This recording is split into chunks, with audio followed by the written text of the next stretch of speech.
Olá, caro amigo ouvinte, espectador e internauta, eu sou o Rodrigo Geoffroy e este é o podcast Histórias da Nossa Gente, pela 93 FM, a rádio que é show, em parceria com a Academia Barbacenense de Letras.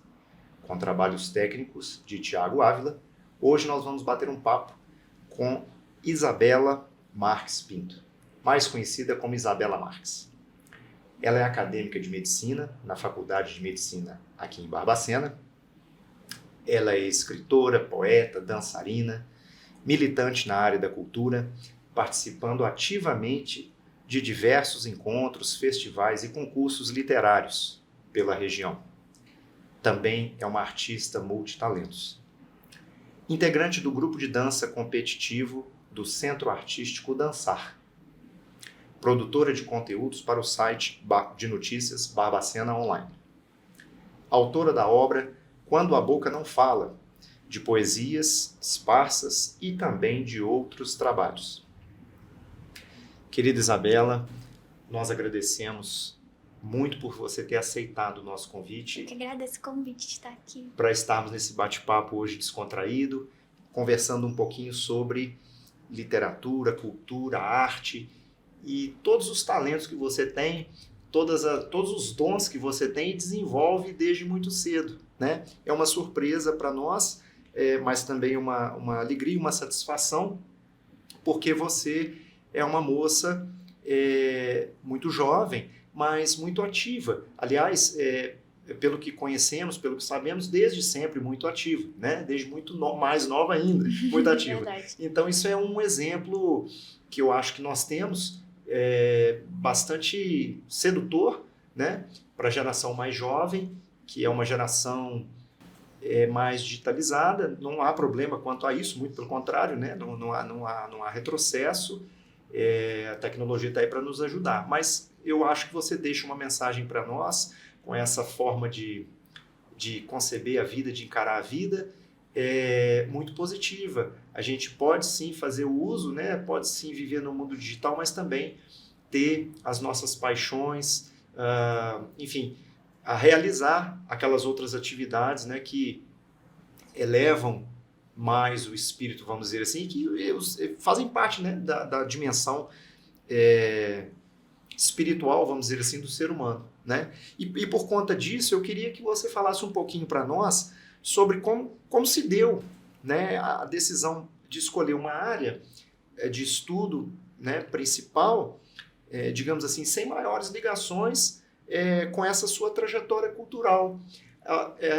Em princípio é um pouco assim estranho, né? É claro que as coisas estão sempre interligadas, a gente sabe que no fundo há convergências, mas olhando assim de forma geral, mais rápida, a gente talvez não consiga ver uma ligação. Então a gente queria que você explicitasse para nós, porque certamente você tem nos seus guardados recônditos, no seu coração,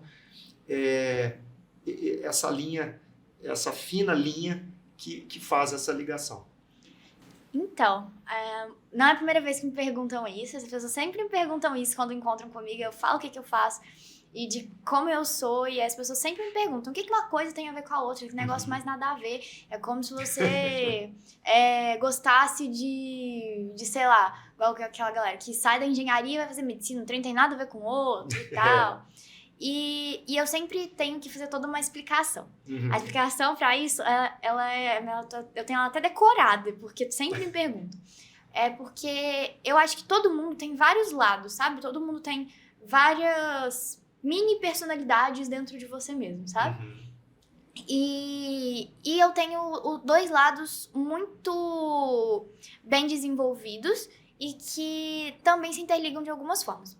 Eu tenho o meu lado cultural, o meu lado artístico, né, que você mencionou, mas eu também tenho um lado muito lógico, muito técnico. O que me fez sempre gostar muito do funcionamento de todas as coisas. Não é só do corpo humano, mas de todas as coisas. Na escola, por exemplo, eu gostava de tudo que eu aprendia, como funcionava aquilo. sabe? Matemática, eu adorava matemática, porque eu entendia como as coisas funcionavam. E você vê, não tem nada a ver com... Nada a ver, mas eu sempre gostei. Até no meu último ano, a minha matéria favorita nem era biologia, era matemática. Apesar de eu querer seguir um curso dentro da biologia. Se bem que logaritmo é um termo, é um conteúdo da matemática muito utilizado na medicina para cálculos, né? Sim, a gente utiliza muito, mas geralmente as pessoas têm preferência por matemática na escola, elas escolhem outros cursos, não medicina. Mas a questão a biologia na escola a gente não estuda tanto corpo humano, né? A gente estuda mais célula, a gente passa pelo corpo humano, mas é mais planta, animal, essas coisas. Fora isso, eu gostava muito de entender como o corpo funcionava. Acho que a gente vê pouco isso na escola em termos conteudistas, porque tem muita coisa que a gente precisa aprender. Então, acaba que a gente só passa por isso. Eu queria entender melhor aquilo, apesar de gostar de entender tudo e gostar de matemática, eu queria algo também que, além de eu poder entender, eu poderia ajudar diretamente as pessoas. Porque eu queria cuidar, eu sempre gostei muito de cuidar das pessoas, de todas elas. Seja de idoso, de criança, eu sempre gostei de cuidar das pessoas, sabe? Muito. E eu queria poder fazer alguma coisa pelas pessoas, sabe? E eu não digo que as outras profissões, elas não fazem isso, elas fazem. Só que eu queria uma forma mais direta de fazer. E a arte, eu costumo falar assim, que a arte, que é o que eu faço, ela cuida da alma das pessoas. Ela cuidou da minha alma, ainda cuida, e ela cuida da alma das pessoas que admiram a arte, sabe? O meu livro, por exemplo, ele é voltado para isso, para cuidar das pessoas. Não que eu digo que é de autocuidado, mas porque eu escrevo com o objetivo de que as pessoas se identifiquem com aquelas emoções que eu já senti, para que elas não se sintam sozinhas e se sintam acolhidas, sabe? Então, eu sempre tive a arte como uma forma de cuidado, seja para mim, seja pelos outros, sabe? Como uma forma de representatividade ou de acolhimento. E cuidando da alma das pessoas, eu queria cuidar de forma mais direta, então eu queria cuidar do corpo também. Eu queria entender como aquilo funcionava para fazer algo a respeito, sabe? Por exemplo, vou dar um exemplo. Eu sou bailarina. E no balé muitas pessoas se machucam. Isso é normal, porque é um esporte, né? E é normal que as pessoas estão sempre ali em atividade se lesionem, alguma coisa e tal. E me deixa muito incomodada quando eu não conseguia fazer algo para ajudar. Uma amiga minha, uma vez, teve uma situação onde ela deslocou o joelho no meio da aula e ela morreu de dor, teve que chamar SAMU e tal. 2 amigas já aconteceu isso, na verdade. E eu não podia fazer nada a respeito, mas porque eu não entendia como que você vai conseguir ajudar um negócio. Quem não entende da área não consegue ajudar de forma precisa, sabe? A gente consegue dar um apoio emocional, mas a gente não consegue ajudar de forma precisa. Isso sempre me incomodou. Então, eu queria cuidar das pessoas como um todo. Aí eu cuidava das pessoas na alma, com a arte, e eu queria cuidar do corpo. E aí eu acho que tem essa junção. A junção, pra mim, entre arte e a medicina é o cuidado. O cuidado da alma e o cuidado do corpo, sabe? Porque a gente aprende muito, tá aprendendo muito isso na faculdade. Em todos os professores falam sobre isso, sobre a gente ser mais humano. Porque a gente foca muito em cuidar do corpo, e os médicos hoje em dia focam muito em cuidar do corpo, e cuidar da doença, e cuidar do problema, e esquecem de cuidar da alma do paciente, de dar atenção para a alma do paciente, de dar atenção para os sentimentos dele, sabe? Para o emocional. Então, a minha linkagem é essa, sabe? Eu nunca procurei fazer medicina pela biologia, só porque eu gostava. Sim, também, mas mais porque eu queria cuidar das pessoas do que por todo o resto, sabe? Era mais por essa questão do cuidado. Sim, essa é uma tendência que a gente está encontrando mais atualmente, né? Em termos de cuidado com o paciente, né? Uma visão talvez mais holística, talvez uma necessidade de se ouvir mais, né, o relato dele na clínica, né? Muito interessante quando você fala quando você explicita essa ligação, porque muitas pessoas não fazem mesmo, né, ideia de que possa haver esses dois lados. E me chama muita atenção, positivamente, claro, que em geral as mulheres são, ou pelo menos amadurecem mais rapidamente, né? E você com esta tenra idade, parece ter avançado ainda muito mais, né? A gente percebe claramente na sua ponderação, na forma de você encadear suas ideias. E assim, ao final, a gente tem essa surpresa positiva, né? Desde a infância, você sempre foi uma leitora ávida, né? Devorando os livros e os textos Como é que surgiu essa inclinação para a palavra escrita? Quais obras eram, por exemplo, ou ainda são, digamos, poderiam ser talvez de cabeceira, não sei, as suas preferidas, né? Você sempre teve mais na prosa, mais no verso?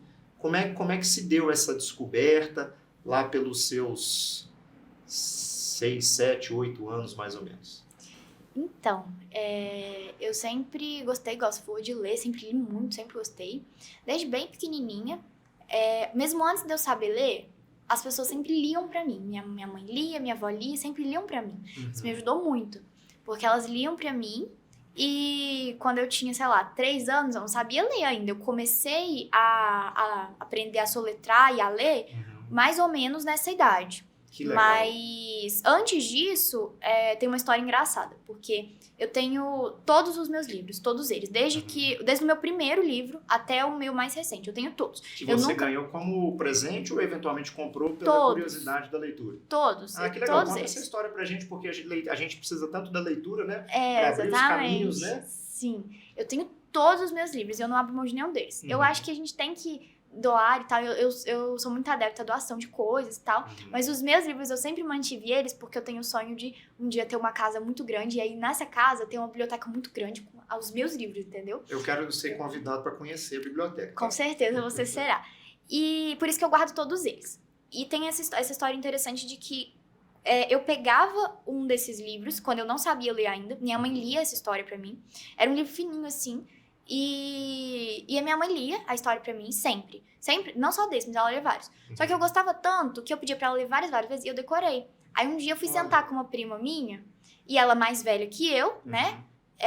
Eu tinha 2 anos, essa história eu nem me lembro, minha mãe me contou, que eu sentava com essa prima minha, ela foi brincar de contar a historinha, eu peguei o livro e falei, vou te contar a história. E eu contei pra ela a história como era. Ela assustou muito, perguntou pra minha mãe se eu já sabia ler, minha mãe não. Mas é porque ela leu tanto, eu li tanto pra ela, que ela gostou tanto do trem, que ela decorou.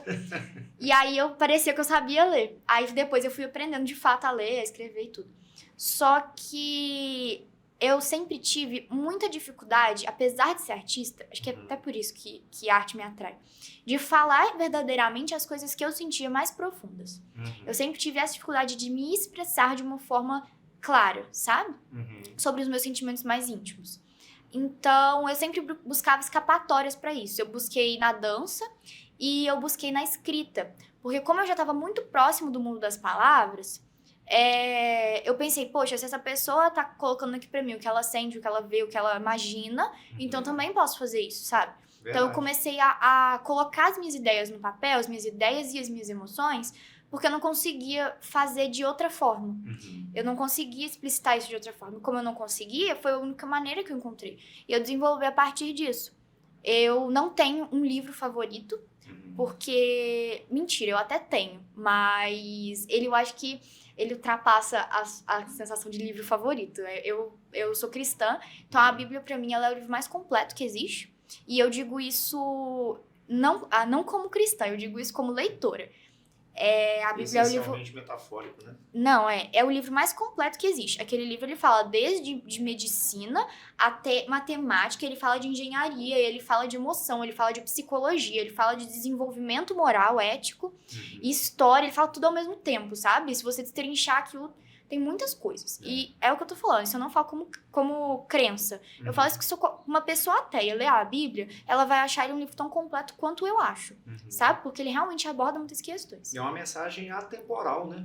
Tá aí há tanto tempo, Sim. E se a gente destrinchar, como você mesmo usou a palavra, né? A gente consegue perceber as lições, as sutilezas, né? Sim. E a aplicabilidade no mundo atual, com em certeza. relação às dificuldades que a gente passa, eventualmente ainda vai passar. Com certeza. E eu digo isso nessa pressão, de que é o tipo de coisa que eu falo e eu não falo como cristã. Sim. Que a Bíblia é um livro completo, eu falo como leitora. De quem já leu muitas coisas e que ainda quer ler muitas coisas, eu acho que a Bíblia é um livro muito completo. E, em teoria, seria o meu favorito.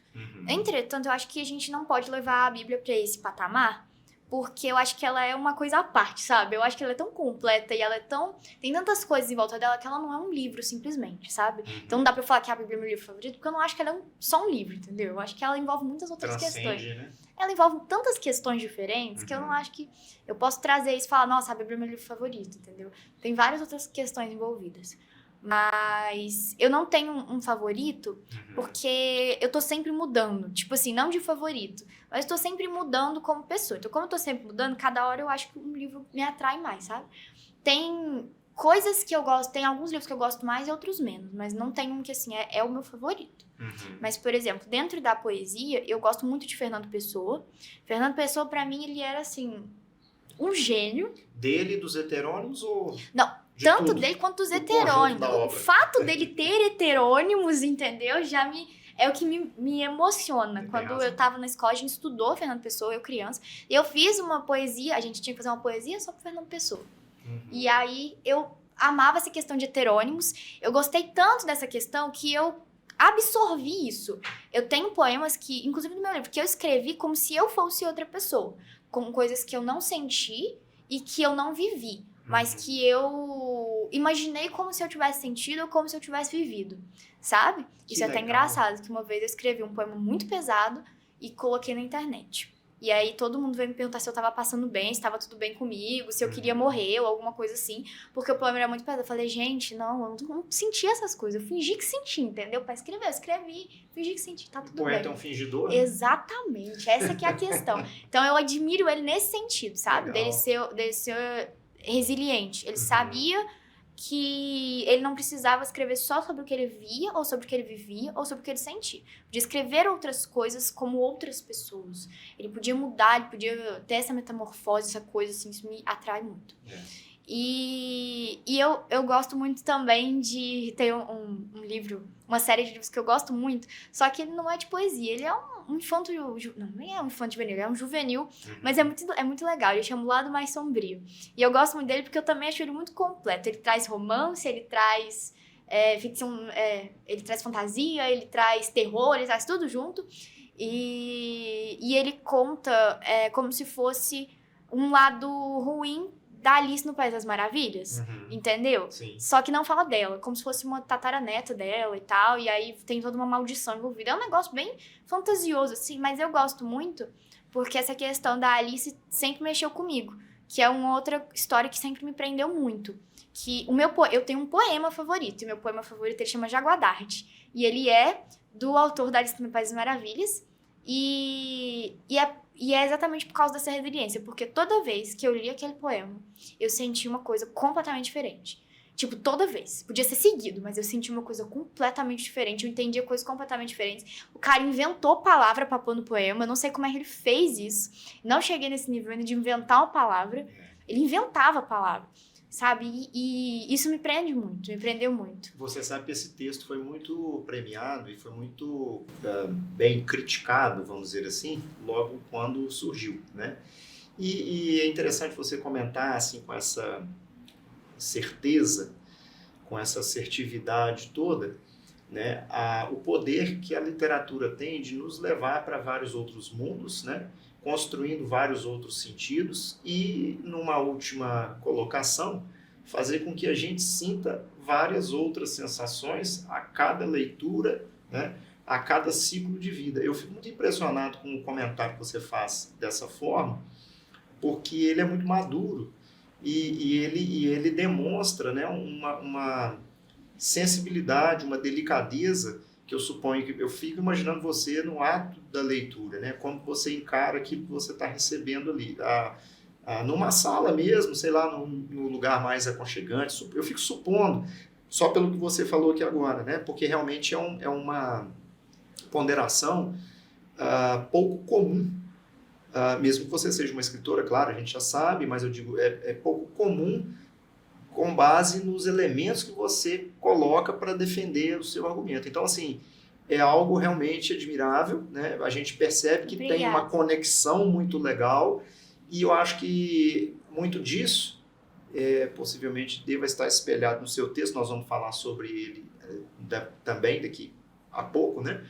Mas eu vejo que essa construção que você faz que te auxilia a causar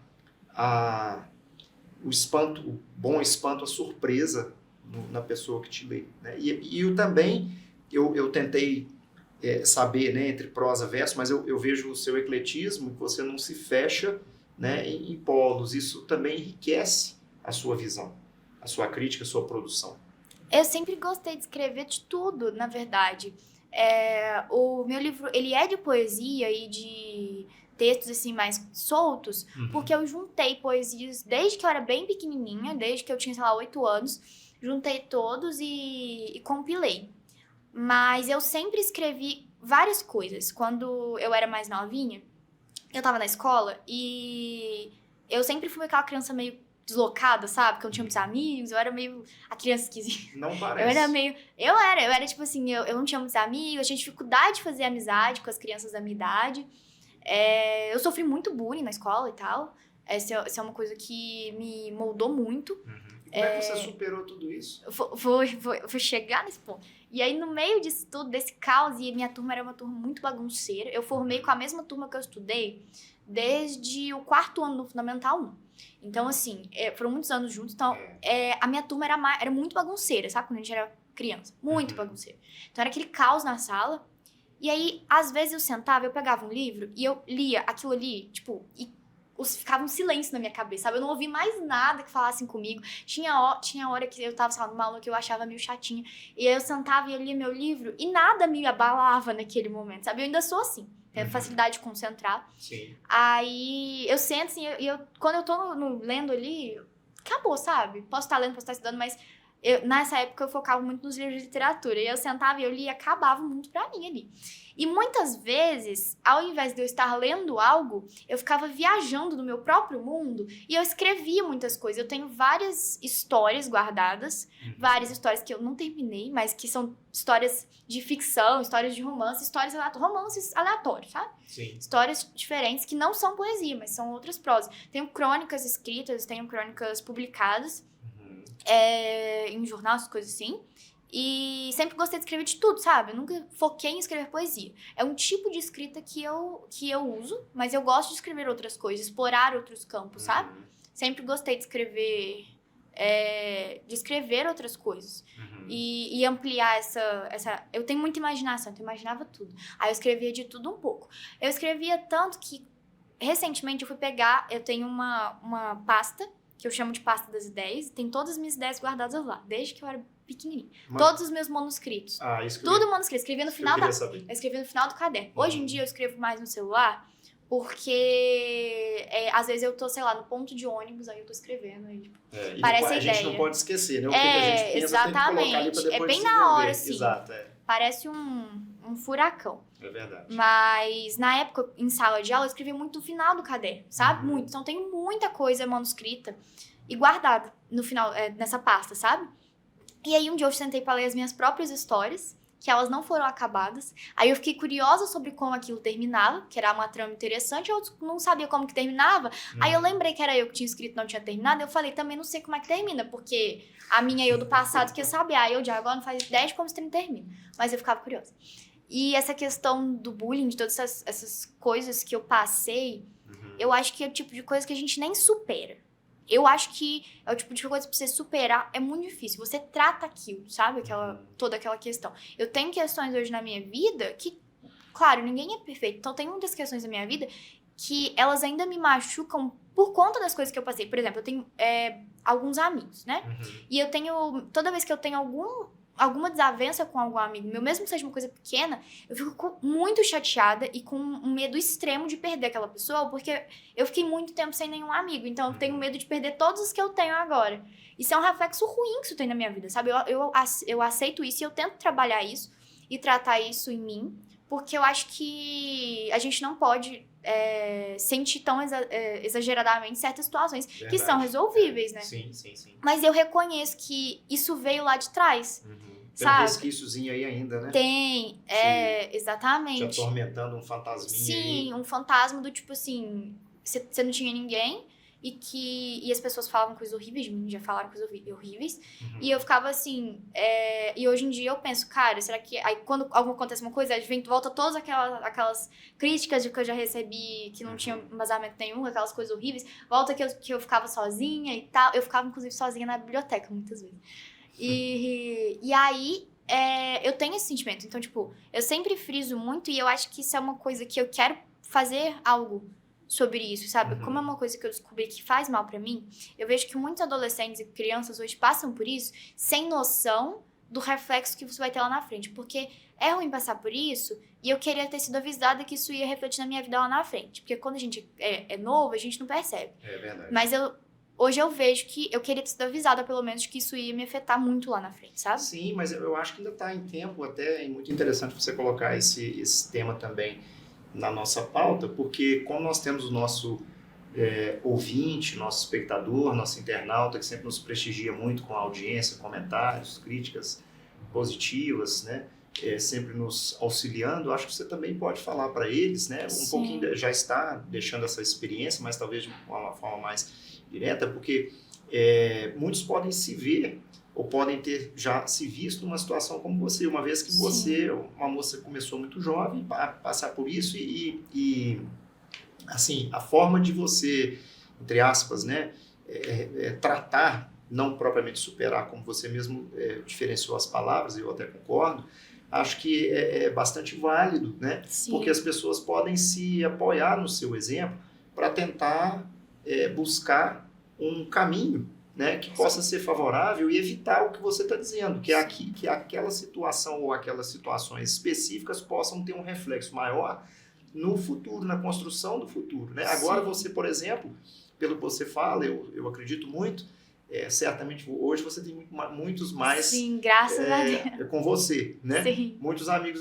sobretudo na faculdade, né? E também nos centros que você frequenta, porque os centros culturais são muito dinâmicos, são muito efervescentes, né? A gente encontra pessoas de todas as tribos e elas são muito interessantes, né?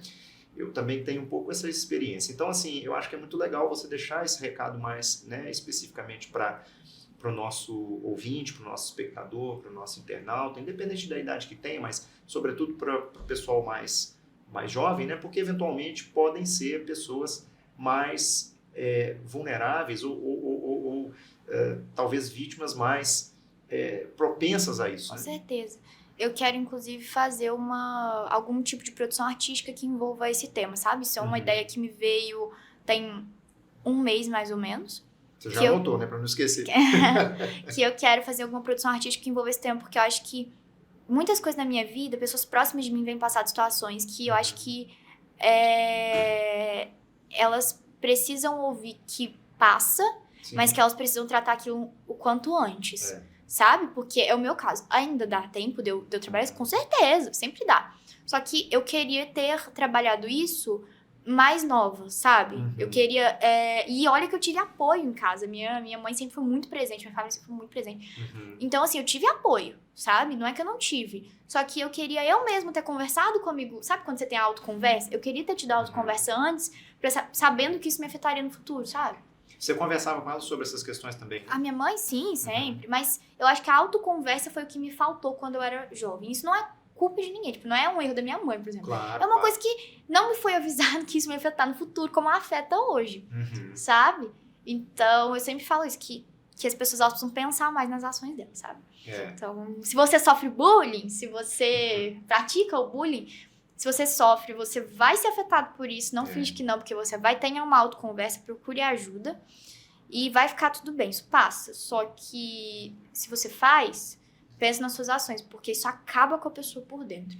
E não acaba com ela enquanto ela tem 12 anos. Isso acaba com ela quando ela tiver 30.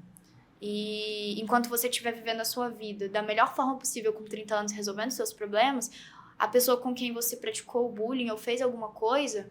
ela ainda pode estar sofrendo com as questões da vida dela por sua causa.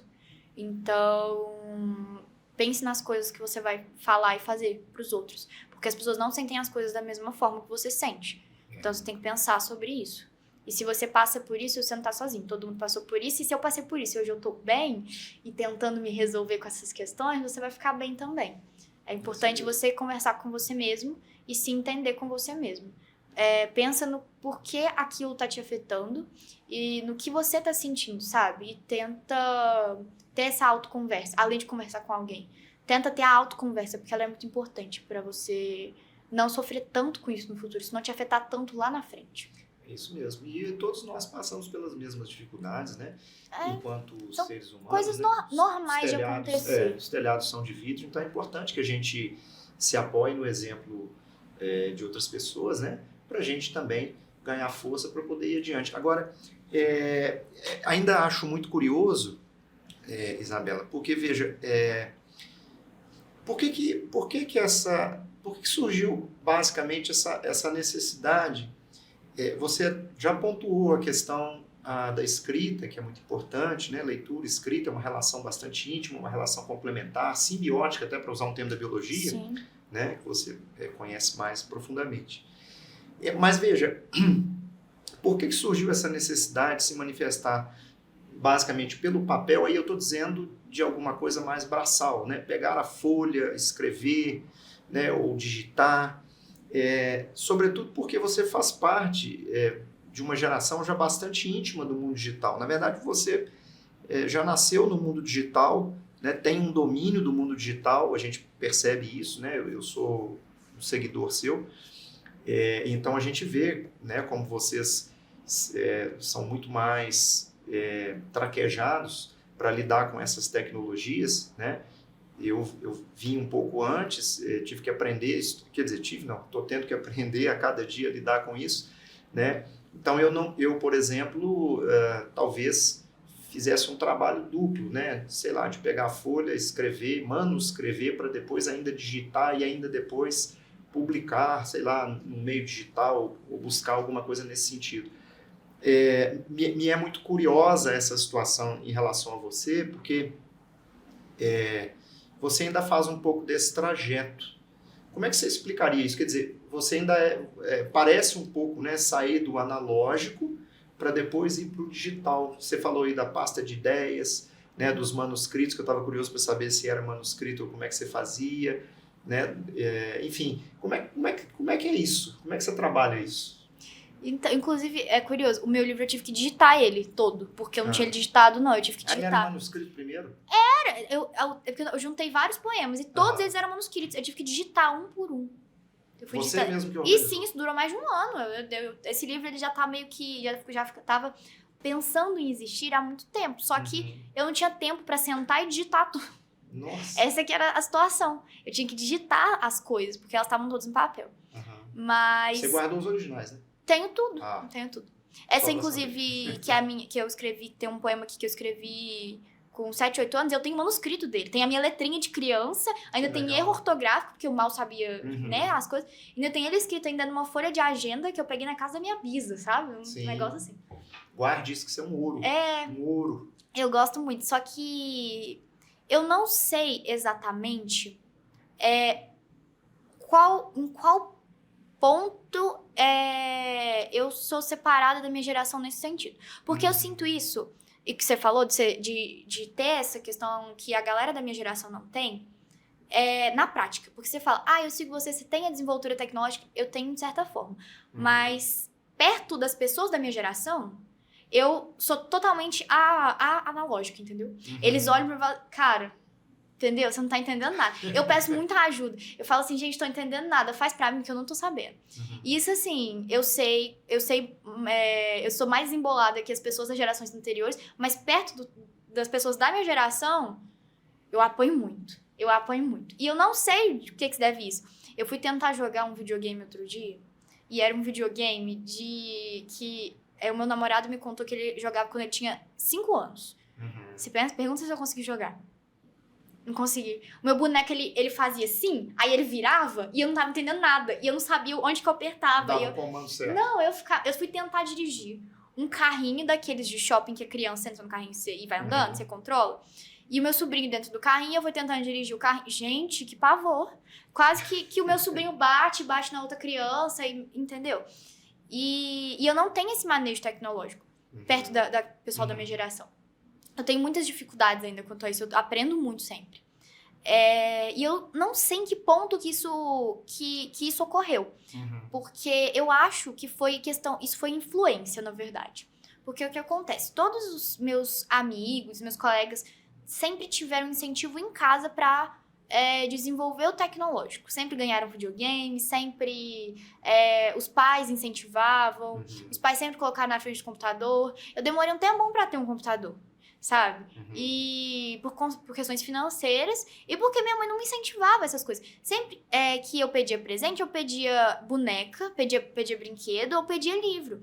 Eu nunca pedi videogame ou computador porque não me foi ensinado isso, sabe? Os meus colegas, eles sempre aprenderam desde pequeno videogame. Eu sempre gostei de televisão, de assistir coisas, eu sempre gostei, isso é verdade. Mas coisas de mexer, sabe? O videogames, coisas assim, eu nunca aprendi isso, sabe? Eu fui, pra você ter noção, eu ganhei um celular com 8 anos do meu pai. Aí eu Aí eu usei o celular no meu aniversário. Uma semana que eu usei o celular. Depois ele foi pra gaveta e ficou guardado. Aí uma vez eu encontrei com meu pai falecido, mas eu encontrei com ele nessa época, ele virou pra mim e falou assim: cadê o seu celular? Que eu te ligo, tem que ligar pra sua mãe, porque você não atende. Aí eu virei pra ele e falei: tá dentro da gaveta. E por quê? Porque eu ficava brincando, fazendo qualquer outra coisa, menos usando o celular. Eu fui usar o celular de fato com 10 anos de idade, 10 pra mais, 11, com 11 anos de idade. É uma tenra idade, né? Mas de qualquer forma você tinha essa noção de como dosar isso. Não, eu não acho que eu tinha noção. Eu acho que era intuitivo e falta de incentivo em casa, de mexer em tecnologia, sabe? O que foi muito... Hoje eu admito que isso é muito bom. Foi muito bom pra mim não ter tido tanto contato com a tecnologia quanto muitos da minha geração. Porque o tanto de... Traz muito benefício? Traz. Mas o tanto de prejuízo que traz também, eu agradeço a Deus não ter. Mas... como eu nunca fui incentivada, então eu tinha o celular, ficava na gaveta porque eu queria brincar. Porque o meu incentivo era brincar de terra, brincar de boneca, brincar de qualquer outra, correr, sei lá, qualquer outra coisa, ler, inclusive. Era desenhar, escrever, qualquer coisa. Mas não era até assistir desenho, mas não era ficar no celular, não era mexer em joguinho e tal, sabe? Então, como eu não tive esse incentivo, foi intuitivo mesmo. Eu com 8 anos, não queria celular, eu queria brincar. Hoje em dia as crianças querem celular, elas querem tablet, na verdade. Verdade. Eu tive um tablet uma vez. Não sei nem o que aconteceu com o tablet, não faço nem ideia. Eu usei ele e depois ele, entendeu? Sumiu. Não sei o que aconteceu com ele. Até hoje não sei se eu doei, eu não sei o que aconteceu com o tablet.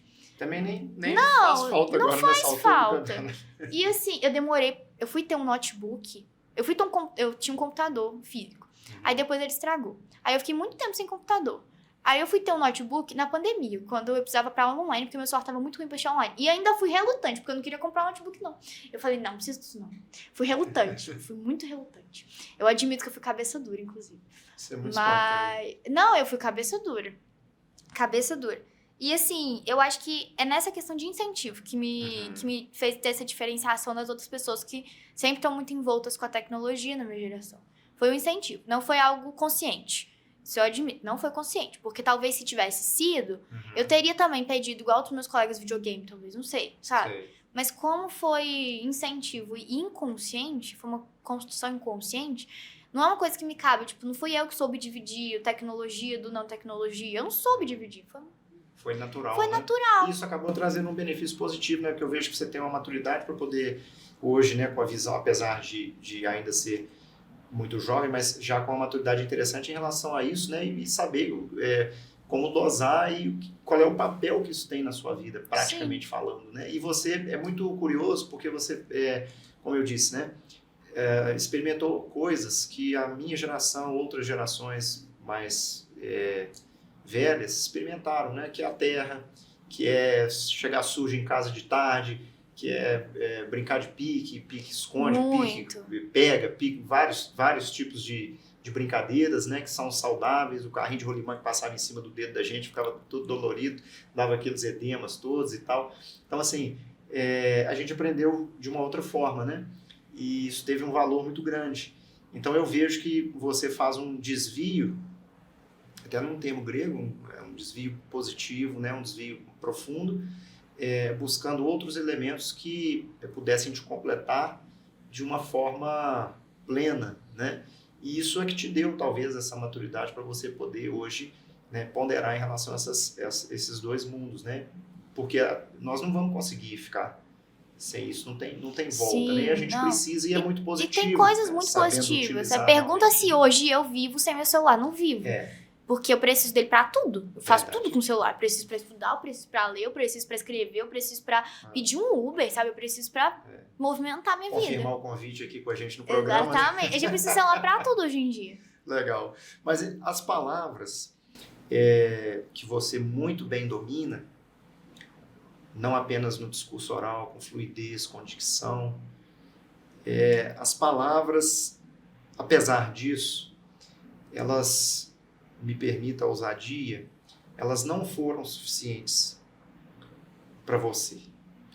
E logo muito cedo, novamente, você se descobriu na dança.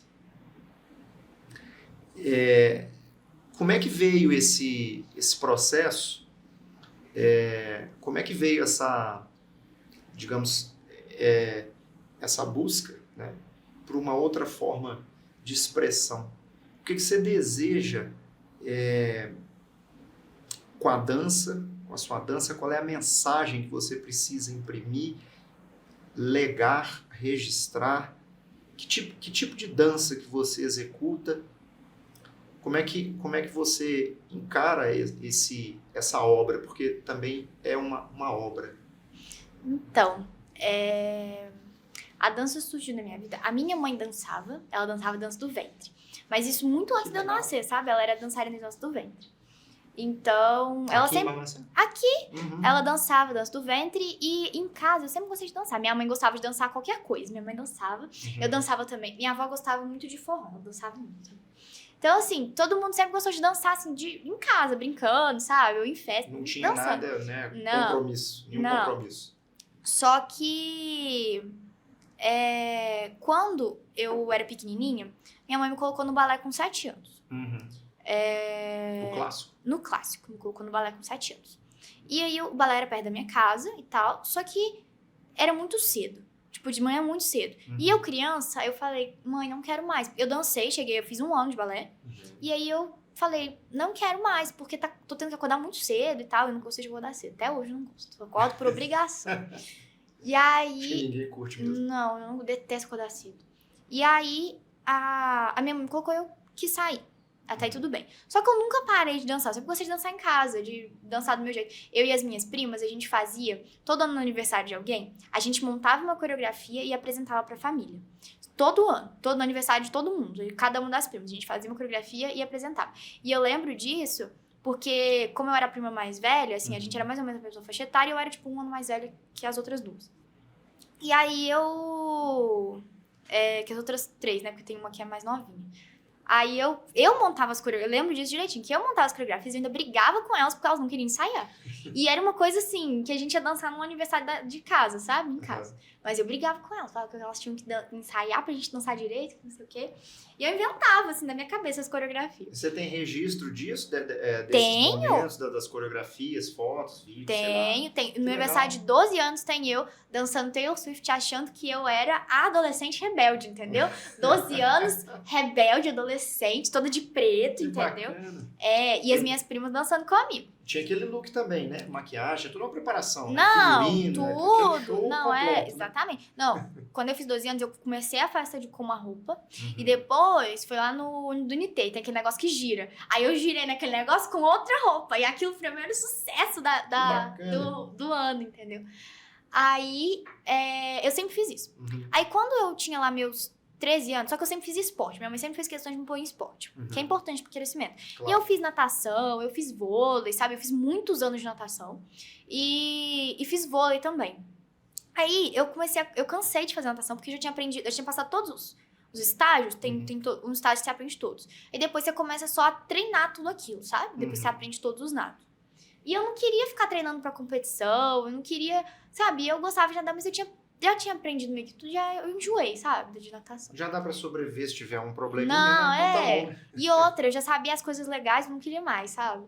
Aí, eu gostava muito de ver dança na internet também. Nessa época eu já era mais velha, já tinha 13 anos. Então eu já tinha contato com a internet, já via celular, YouTube, essas coisas.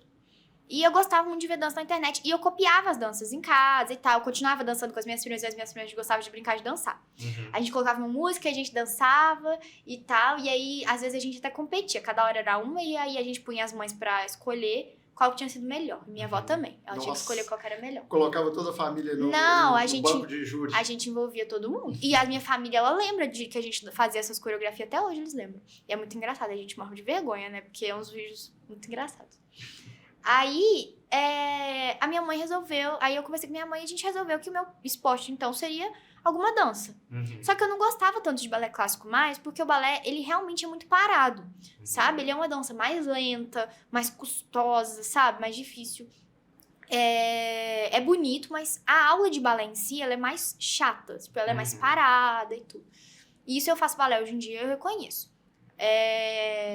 Aí, a gente foi procurar dança. E no SESI, eu estudava no SESI, e lá tinha algumas atividades extras que você podia fazer. Aí tinha taekwondo, tinha vôlei, eu cheguei a fazer vôlei, tinha xadrez, também cheguei a fazer xadrez. E aí tinha dança moderna. Isso essas atividades que o aluno podia optar, elas aconteciam no contraturno? No contraturno, isso. Era no contraturno. Por exemplo, eu estudava de manhã, aí ou era à tarde ou era à noite. E se eu estudava à tarde, poderia ser ou de manhã ou à noite. Tinha alguns horários, entendeu? Legal. Aí, eu resolvi fazer dança moderna, que é mais ou menos uma junção de balé com ginástica. Mais ou menos. Bem mais ou menos, assim. Tem suas técnicas e tal, mas é só pra você ter um contexto. E aí eu comecei a gostar muito. E aí eu descobri que a minha professora, ela também dava aula no antigo Espaço Livre, que chamava Espaço Dançar, e ela dava aula lá. E aí eu descobri que ela tinha uma equipe de competição, tanto de lá quanto do SESI, que era a mesma equipe, só que o SESI ele patrocinava essa equipe na época. Isso tem muitos anos. E aí eu vi que eles competiam, que eles iam em festivais. Eu comecei a ver uma galera muito boa dançando, sabe? Eu falei, quero ficar desse jeito. O que eu faço? Aí eu perguntei pra ela, como é que eu faço pra conseguir competir? Como é que eu faço pra conseguir evoluir a minha dança? Porque eu comecei a gostar tanto do negócio que eu queria ficar treinando em casa todo dia, eu queria fazer toda hora, sabe? Que quando você tem cidade, você não tem tantos compromissos acadêmicos. É verdade. Então eu queria fazer aquilo toda hora. Dependia de você ter outra pessoa para te ajudar no treino, você conseguiria, por exemplo, aperfeiçoar os movimentos ou mesmo enfim, as coreografias sozinha? Ou era necessário que alguém estivesse com você? Tem coisas que você consegue trabalhar, mas tem coisas que eu queria desenvolver que eu não conseguiria sozinha, até por conta de aparamento mesmo, sabe? De coisas. E porque, né, você precisa estar sempre alguém pra te corrigir, você precisa ter um professor pra te olhar ensinar. externo, né, pra ver as nuances. Não, você precisa de um professor, de alguém que trabalhe com isso e tudo, e que te insira nesse contexto de competição, e se você tiver apto. E aí, na época, ela me falou o que precisava, aí na época, eu lembro que ela falou, você tem que ter disponibilidade de horário, porque tem muito ensaio em horários aleatórios, você precisa se esforçar, e você precisa ter dinheiro. Pois que ela falou, a parte do dinheiro na época me deixou maluca. Porque eu falei, gente, como é que minha mãe vai pagar as coisas e tal? Eu achava que era muito. Só que, realmente, as coisas do balé, elas são muito caras, as competições são tudo... Esses tempos a gente tava até fazendo uma rifa, porque fica tudo muito caro o balé, sabe? As viagens, sim. Porque tem deslocamento, aí tem alimentação, aí às vezes tem hotel, porque a gente precisa ficar mais dias. Aí tem a inscrição do festival, costuma ser caro, enfim. Aí na época ela me falou isso. E eu tinha 13 anos. Aí, beleza, nisso teve o espetáculo de final de ano que sempre tem. Aí a gente apresentou. E aí um dos professores do centro artístico, né, que era o Espaço Dançar, que também era bailarino e tal, que trabalhava com essa outra professora, ele me achou bonita dançando e me chamou pra dançar com ele. E foi assim que eu comecei a dançar com o centro artístico. O centro artístico deixou de ser Espaço Dançar, mudou de local. A gente funciona agora lá no Bela Vita. E ele chama Centro Artístico Dançar. E aí, desde então, eu fui inserida na equipe competitiva. E comecei a fazer muitas aulas. Então, tipo assim, eu faço muitas aulas até hoje. Eu faço balé, ginástica contemporâneo e jazz. E na época, eu comecei no contemporâneo. Que é, inclusive, a modalidade de dança pela qual eu mais me identifico e mais sou apaixonada, sabe? Meu universo é o contemporâneo. Adoro contemporâneo. Só que as outras modalidades complementam o contemporâneo. Então é importante que você faça. Inclusive o balé. Meu maior arrependimento é não ter começado a fazer o balé naquela época. Porque eu voltei pro balé clássico muito tempo depois dessa fase. Perdeu pouco o jeito? Não, né? Pior que perdi. Porque o balé clássico, eu fiz ele com 7 anos. E o balé clássico, ele é difícil. Ele é muito difícil. E não que as outras não sejam, mas é porque ele tem umas exigências específicas. Ele é como se fosse um militarismo da dança. Sim. Ele é o militarismo da dança. Como ele tem exigências de colocações muito específicas, ele é mais difícil nesse sentido. Né? Nem só isso, movimentações específicas, sabe? Muito. E o físico também é muito complexo. Eu não nasci favorecida na dança, em termos físicos. Então, eu me esforço muito, muito mesmo pra conseguir fazer todas as coisas. Porque eu não nasci com físico favorecido. Tem gente que nasce. E aí, eu voltei pro balé e tal. E aí, voltei sem gosto, porque eu realmente não gostava. Mas porque eu sabia que ele ia me dar uma consciência corporal que eu não tinha. Aí, eu voltei pro balé clássico. Aí, hoje eu faço balé clássico e todas as outras modalidades também. E realmente ajudou muito no contemporâneo e em todas as outras danças. Entendi. Tanto o balé quanto a ginástica, porque eu também não tinha feito ginástica olímpica. E eu comecei a fazer, ginástica artística, né? Eu comecei a fazer e me ajudou muito. Me ajudou a conseguir mais força, mais flexibilidade. Então a ginástica, o balé e o jazz, eles complementaram pra mim o contemporâneo. E conseguiram, digamos, minimizar esse suposto não favorecimento físico ao qual você se refere? Sim. O que acontece? Ainda tem coisas que eu preciso trabalhar, mas o fato de eu fazer muitas aulas, de eu ter me esforçado muito nas aulas e tal, eu consegui trabalhar muitas coisas que eu não teria se eu não tivesse trabalhado tanto, entendeu? Talvez alguém que nasceu com uma facilidade precisaria trabalhar menos. Entendi. Mas como eu trabalhei muito, tem obstáculos que eu consigo né, passar por cima. Isso é coisa. E tem coisas que a gente nunca vai passar por cima e tá tudo bem também, sabe? Isso não te impede de dançar. Lógico. Isso não te impede de dançar. Mas aí eu tô na equipe desde 2017, eu acho. Acho que desde 2017. Que tô na equipe. Já tem muitos anos, então a gente compete, vai pra vários lugares. E eu de 13 anos nunca imaginava fazer tantas coisas no meio da dança como eu tenho feito. Hoje, inclusive, eu dou aula, sou professora, não no centro artístico, mas eu sou professora, tô sendo professora de balé numa creche. E para crianças pequenininhas. Como é que tem sido a receptividade deles? Muito legal, muito legal. São crianças muito fofas, muito amorosas, sabe? Muito amorosas as crianças. Eles se esforçam para poder... Se esforçam. Interpretar daquela forma que eles veem, né? Por exemplo, nos vídeos, na televisão. Não, eles adoram. E eles se esforçam tanto que eu tenho uma aluna que outro dia ela machucou. Não no balé, ela já chegou com o dedo machucado. E criança... Um machucadinho desse tamanho, pra eles sentem muito mais que a gente, né? Aí eu falei com ela, você já sabe a coreografia? Você já fez? Ela é uma boa aluna? Eu falei, pode ficar sentadinha, não tem problema. Você acredita que ela pra mim? Eu falei, não, eu quero fazer. Ela foi lá e dançou, meio mancando, mas ela dançou. Ela fez. Que bacana. E eu fiquei muito, assim, feliz com isso. Porque quer dizer que ela tava gostando da aula, sabe? Então, eu nem sei explicar como que a dança abriu portas pra mim nesse sentido, sabe? Abriu portas pra mim no sentido da dança ser algo que... Você perguntou o que eu quero fazer com a minha dança. Tipo assim, o que eu quero transmitir. Eu quero contar uma história. Seja ela a história do que eu tô sentindo, seja ela a história de outra pessoa, ou seja ela uma história que alguém vai se identificar com aquilo. Mas pra mim, a dança é contar uma história.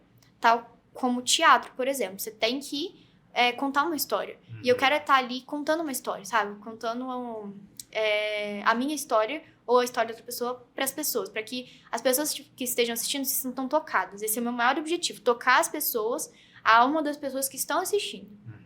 Sabe? Isso para mim é o primordial. E pelo que você tem visto em termos de repercussão, em termos de feedback, por exemplo, nos festivais, os quais você tem participado, dos quais você gosta, eu suponho que deva haver um ou outro mais especificamente, eles ocorrem de tempos em tempos, aqui no estado, fora daqui. Pelo que você tem conseguido colher em termos de reação do público no momento da performance, isso tem tido ecos, tem acontecido da forma que você mais ou menos desenha? Sim, e eu tenho vários exemplos legais disso. A gente, como equipe, a gente tinha uma coreografia. A gente tem uma coreografia. Um espetáculo, na verdade. A gente tem a coreografia e aí tem um espetáculo que a gente reproduz. Que tem várias outras danças que tem a ver com isso. Que é sobre o Holocausto Brasileiro. E sobre tudo que aconteceu aqui no Hospital Colônia. Então a gente tem a coreografia do conjunto. O Holocausto Brasileiro é um livro da Daniela Arbex, né? Que conta a história... Né, do tratamento psiquiátrico asilar no século passado, muito comum no Brasil todo, mas que se desenvolveu mais acentuadamente aqui na cidade de Barbacena, não é isso? Exatamente. A gente queria contar essa história. Uhum. Então, a gente tem essa coreografia de conjunto e a gente tem um espetáculo em si. E que o espetáculo que traz sobre isso, ele traz várias outras coreografias que fazem referência a isso. Uhum. A essa história. E a coreografia de conjunto, a gente dançou ela num festival em BH uma vez. Foi em BH? Eu não sei qual. A gente dançou ela em vários festivais, eu não lembro qual foi exatamente. Uhum. Mas eu lembro que a plateia e os jurados aplaudiram a gente de pé. E as pessoas se emocionaram, foi muito legal. E a gente apresentou também, esse eu lembro, tem um festival de dança que ocorre sempre todo ano aqui no IFET, sabe? Uhum. Esse ano vai correr, inclusive, a gente vai estar lá de novo, só que com outras coreografias.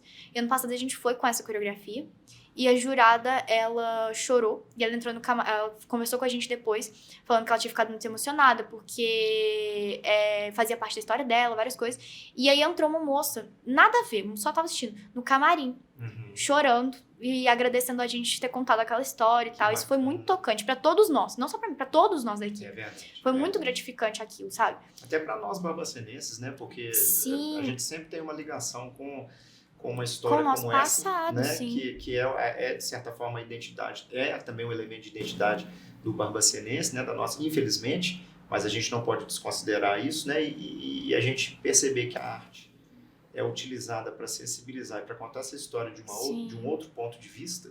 A gente conta no sentido de fazer não acontecer de novo, sabe? Para que as pessoas não esqueçam disso. Exatamente. E não se repita.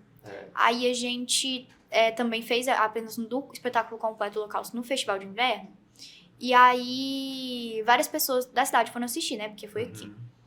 E todas elas se emocionaram, várias delas choraram e tudo. E uma moça que trabalha na faculdade, eu convidei ela pra assistir. Que ela fiz amizade com ela e ela foi assistir. E aí, no dia seguinte, ela me contou chorando que a irmã dela foi paciente do Colônia.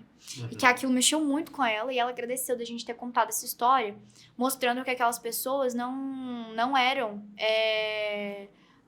animais, sabe? Que elas eram tratadas como animais. Por isso que acabava que elas tinham certos comportamentos, mas porque elas eram tratadas daquela forma. Então, ela ficou muito emocionada, muito mesmo. E aí, essas pequenas coisas, elas trazem pra gente, pra mim enquanto bailarina, eu falo por mim, mas eu creio que toda a minha equipe sente isso também. As meninas são mais ou menos da mesma idade. Então, tem gente da minha idade, tem gente mais velho, não tão mais velho, mas um pouco mais velho, e tem gente bem mais novo. Tem gente que é bem mais novo que eu. Então, assim... Só meninas? Não, tem meninos também. Inclusive, a equipe, a dança me abriu muitas portas de amizade, mas foi onde eu conheci meu namorado também, que ele dança comigo. Então, é um lugar muito heterogêneo, sabe? Legal. Nós temos realmente menos meninos, a maioria é menina. A gente tinha 3 meninos na equipe, 2 professores e o meu namorado, e um deles, que é o nosso diretor da escola, ele foi pra São Paulo estagiar em companhias grandes de São Paulo, sabe? E isso é muito legal, foi uma oportunidade muito grande pra vida dele de bailarina. E aí hoje nós temos 2 meninos na equipe, né? Que é o outro professor e o meu namorado, que faz parte também da equipe. E o resto é tudo menina, mas é porque o balé sofre essa... Especialmente cidade pequena, sofre falta de homem, sabe? Por causa de toda, né? Talvez história. Um certo preconceito. É bem ruim. Mas a gente tem, sabe? E aí, isso pra mim, enquanto bailarina, é muito gratificante. Enquanto artista, nem enquanto bailarina. O fato de ter gente se emocionando com o que eu tô fazendo, sabe? De eu estar tocando alguém é muito bom. Toda vez que eu leio algum texto meu, que a pessoa lê meu livro, e que ela fala que sentiu alguma coisa, que aquilo provocou alguma coisa nela, ou que, sei lá, ela chora, ou que ela ri, ou que ela me abraça, ou que, sabe? Aquilo pra mim é o que há, sabe? É assim, o meu objetivo. Aí você sentiu alguma coisa, é pra isso que eu tô aqui, sabe? Cuidar das pessoas. Você falou anteriormente, né? Não só apenas do ponto de vista do corpo, mas também da alma, das percepções, do sentimento.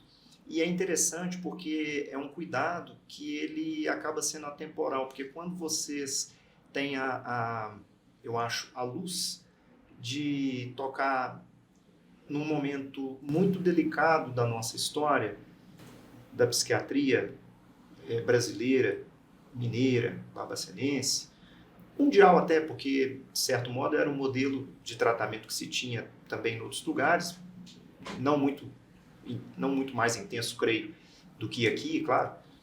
Eu acho que vocês galgam outro patamar nessa missão do cuidado com o outro. Pessoas que tiveram suas vidas fragilizadas, fragmentadas, destruídas, né? Eu me recordo de um episódio em relação ao que você comenta, né? Na década de 70, nós recebemos aqui em Barbacena, Colônia, a visita do psiquiatra italiano Franco Basaglia, um grande estudioso da área, que fez essa analogia, né? Comparando o nosso hospital a um campo de concentração, né? Tais como aqueles que nós já vimos retratados nos filmes e, enfim, nas histórias todas. Então, essa interseção, Isabela, que vocês, a equipe, os professores, né, os coreógrafos, os responsáveis pelo espetáculo, que vocês buscam, ela tem, na minha limitação, um alcance extremo, uma sensibilidade grande, uma profundidade incalculável, porque você lidar com as pessoas não é fácil, tanto para o lado positivo quanto para o lado negativo, né? Você mesma citou hoje questões ligadas ao trato, né, ou ao distrato, vamos dizer assim, para não usar o termo em inglês, mas você já citou muito anteriormente. Então, assim, você pode tanto enaltecer, você pode tanto auxiliar, como você pode também destruir, né? Enfim, desmotivar e anular as pessoas, né? Então, eu vejo assim, uma sensibilidade muito grande, novamente, né, nessa outra forma de expressão que você abraça, e um objetivo claro, uma missão clara, né? Não é só você, assim, nesse caso também tem uma questão de equipe, que é muito importante, eu vejo que você privilegia isso também, mas nesse bojo a gente consegue ter um resultado, assim, até impensado para... quer dizer, você planeja na teoria uma coisa, né? Mas na hora, quando você executa, você não tem uma medida ali naquele momento, né? Você vai ter depois a moça que entra no camarim, que não tem nada a ver, como você está dizendo, né? Teoricamente, a jurada, que viu alguma coisa que outros talvez não viram, mas que é relevante. Então, assim, aí é que a gente tem uma surpresa, aí é que a gente vê que a missão foi cumprida, ou que, no caso, como eu havia perguntado pela curiosidade, que o seu objetivo particular foi cumprido, que você contou a história, que você curou, ou pelo menos alentou. Talvez haja feridas que a gente não consiga curar, mas a gente pode alentar, a gente pode tratar. Você acabou de deixar isso claro para nós. E eu queria, por causa disso, eu fiquei até emocionado. Aliás, eu estou praticamente a entrevista inteira, eu acho. Eu queria comentar com você ou talvez fazer uma reflexão inicial sobre esses dois pontos. O fazer literário, ele se ocupa das palavras brutas, elas são a matéria-prima do escritor. E aí, em literatura, se transforma, e é a obra, pela técnica e pela inspiração. O fazer da dança, coreográfico, né, transforma um movimento, que é a matéria-prima do coreógrafo, em dança, que é a obra. Em igual medida, também pela inspiração, pela técnica. Como é que você vê essa relação da literatura com a dança? Qual é a convergência? Qual é a divergência, na sua opinião? O que a gente pode perceber em termos da expressão do poeta, aí eu falo em geral, e do dançarino, aí eu falo em geral, mas eu quero ainda mais aprofundar, porque eu não posso te perder aqui com essa riqueza. Como é que você pode perceber, na sua visão, a convergência ou a divergência na expressão da poeta Isabela Marques e da dançarina Isabela Marques? Então, essa pergunta é complicada. Essa aí nunca me fizeram. Você pode até ficar com a pauta depois para você se lembrar desse dia. Mas olha, eu acho que elas convergem no sentido de que eu me encontro sempre. Uhum. Eu sempre vou me encontrar na escrita. Eu acho que por mais perdida que eu esteja, é o lugar onde eu vou me encontrar. E eu sempre vou me encontrar na dança. Na pandemia, eu dancei bem menos, porque, né, a gente teve até aula online e tal, mas é ruim, é diferente. Porque aula acadêmica, vai, mas aulas que você precisa trabalhar o corpo é muito difícil. E aí, na pandemia, eu estudei muito, porque eu estava nos meus últimos anos do ensino médio. Então, eu estudei muito para vestibular. Muito. Então, eu perdi um pouco da minha arte. E eu fiquei muito mal. Sabe? Hoje eu reconheço que é o tipo de coisa que eu não quero fazer nunca mais. Eu não quero abandonar minha arte nunca mais por motivo nenhum. Porque eu abandonei e eu fiquei doente. Isso não é um exagero, eu fiquei mesmo. E assim, foi a pior parte de tudo, sabe? E é o tipo de lugar onde eu me encontro. Ou eu vou me encontrar dançando, ou eu vou me encontrar escrevendo. Isso sempre. Eu posso, naquele dia, não me encontrar escrevendo, mas eu vou me encontrar dançando. Se eu não me encontrar dançando, eu vou me encontrar escrevendo. Ou nos dois, às vezes. Mas são os lugares onde eu me sinto em casa. Sim. É quando eu tô escrevendo e pondo tudo aquilo pra fora, ou quando eu tô dançando e pondo tudo aquilo pra fora e, no fim das contas, ficando em paz, sabe? Ontem me ocorreu uma situação muito engraçada. Engraçada não, mas que eu tive um problema com amizades, coisas assim, ontem, que foi uma desavença. E no final das contas eu fiquei meio mal, sabe, assim? E aí eu só pensava, quero correr pro balé, quero correr pro balé, quero correr pro balé. Que era onde eu sabia que eu ia esquecer todo o resto e que eu ia só tá ali, sabe? Que eu podia, sei lá, tá fazendo alguma coisa errada, tá errando todas as coreografias, mas que eu ia focar ali. Que eu ia esquecer todo o resto, que eu podia jogar tudo pra fora, sabe? Que eu ia ter a minha família, porque eu falo que você encontra pequenas famílias ao longo da vida, sabe? E que ali eu ia estar com meus amigos, que eu ia estar com a minha família, e que eu ia estar fazendo o que eu mais amo fazer quando eu tô mal. E na escrita é a mesma coisa. Quando eu tô com muitas coisas e eu não consigo falar nenhuma delas, eu escrevo todas. Quando acontece uma vez aconteceu uma situação, tem muitos anos não, pouco tempo, mas é mais de um ano. Aí eu sentei e tava numa situação super esquisita numa mesa, com um climão, assim, entre duas pessoas que eu gosto muito. E aí eu tava muito mal com aquilo, tava me angustiando, sabe? Eu peguei meu celular e eu sentei tudo que eu tinha pra falar naquela poesia, naquele texto. Eu não falei nada com as pessoas, porque eu sabia que se eu falasse, ia piorar. No telefone, né? Mas eu escrevi tudo. E eu soltei tudo naquele texto. Tudo que eu tinha pra falar, sabe? E a partir daquele momento, aquilo não me afetou mais, sabe? Porque eu falei tudo que eu tinha pra falar, sabe? Eu podia não ter falado pras pessoas. Porque se eu falasse, eu ia criar situações ruins. Sim. Sabe? A gente tem que pensar no que a gente fala ou não. Só que eu pus tudo pra fora. Sabe quando você põe pra fora? Eu pus tudo pra fora.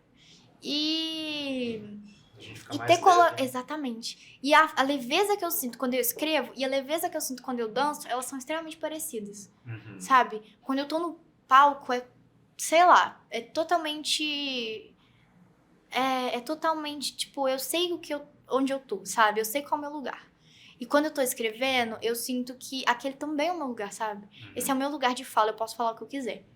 E no palco eu sinto que esse é o meu lugar de presença. Eu tô aqui porque eu deveria estar aqui, sabe? É verdade. E é isso que eu sinto, essa que é a interligação. São os meus lugares de paz. Tanto a escrita quanto a dança, são criações. Eu acho que o meu lugar, ele é dentro das criações que eu possa fazer, sabe? Às vezes eu tô até em algum lugar onde eu não estou produzindo arte, mas eu tô ouvindo, eu tô sentindo, aquilo é o meu lugar, sabe? Eu sinto que aquele lugar é meu, mesmo que eu não esteja produzindo, mas que eu esteja prestigiando algo, eu sinto que é o meu lugar. Às vezes, quando tem algum show de algum amigo meu, ou o próprio do meu namorado, que tem alguma coisa que eu esteja prestigiando, que eu esteja assistindo, mesmo que seja dança, mesmo que eu esteja prestigiando, eu sinto que eu tô no meu lugar. Eu tô no meio onde eu posso ficar tranquilo, sabe?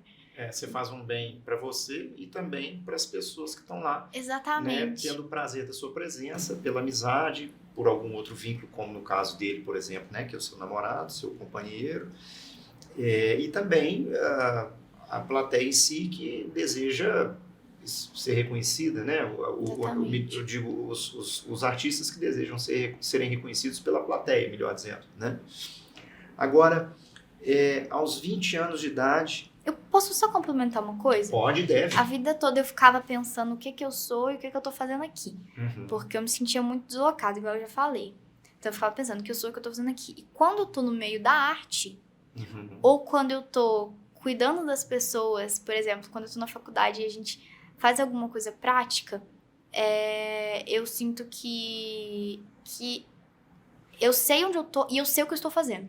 Entendeu? Diferente de antes, eu sei exatamente onde eu tô, quem eu sou e o que eu tô fazendo. Quando eu tô na arte, quando eu tô na medicina, quando eu tô nos lugares que eu escolhi e que me escolheram também, sabe? É o que eu sinto. Essa é a ligação de tudo pra mim.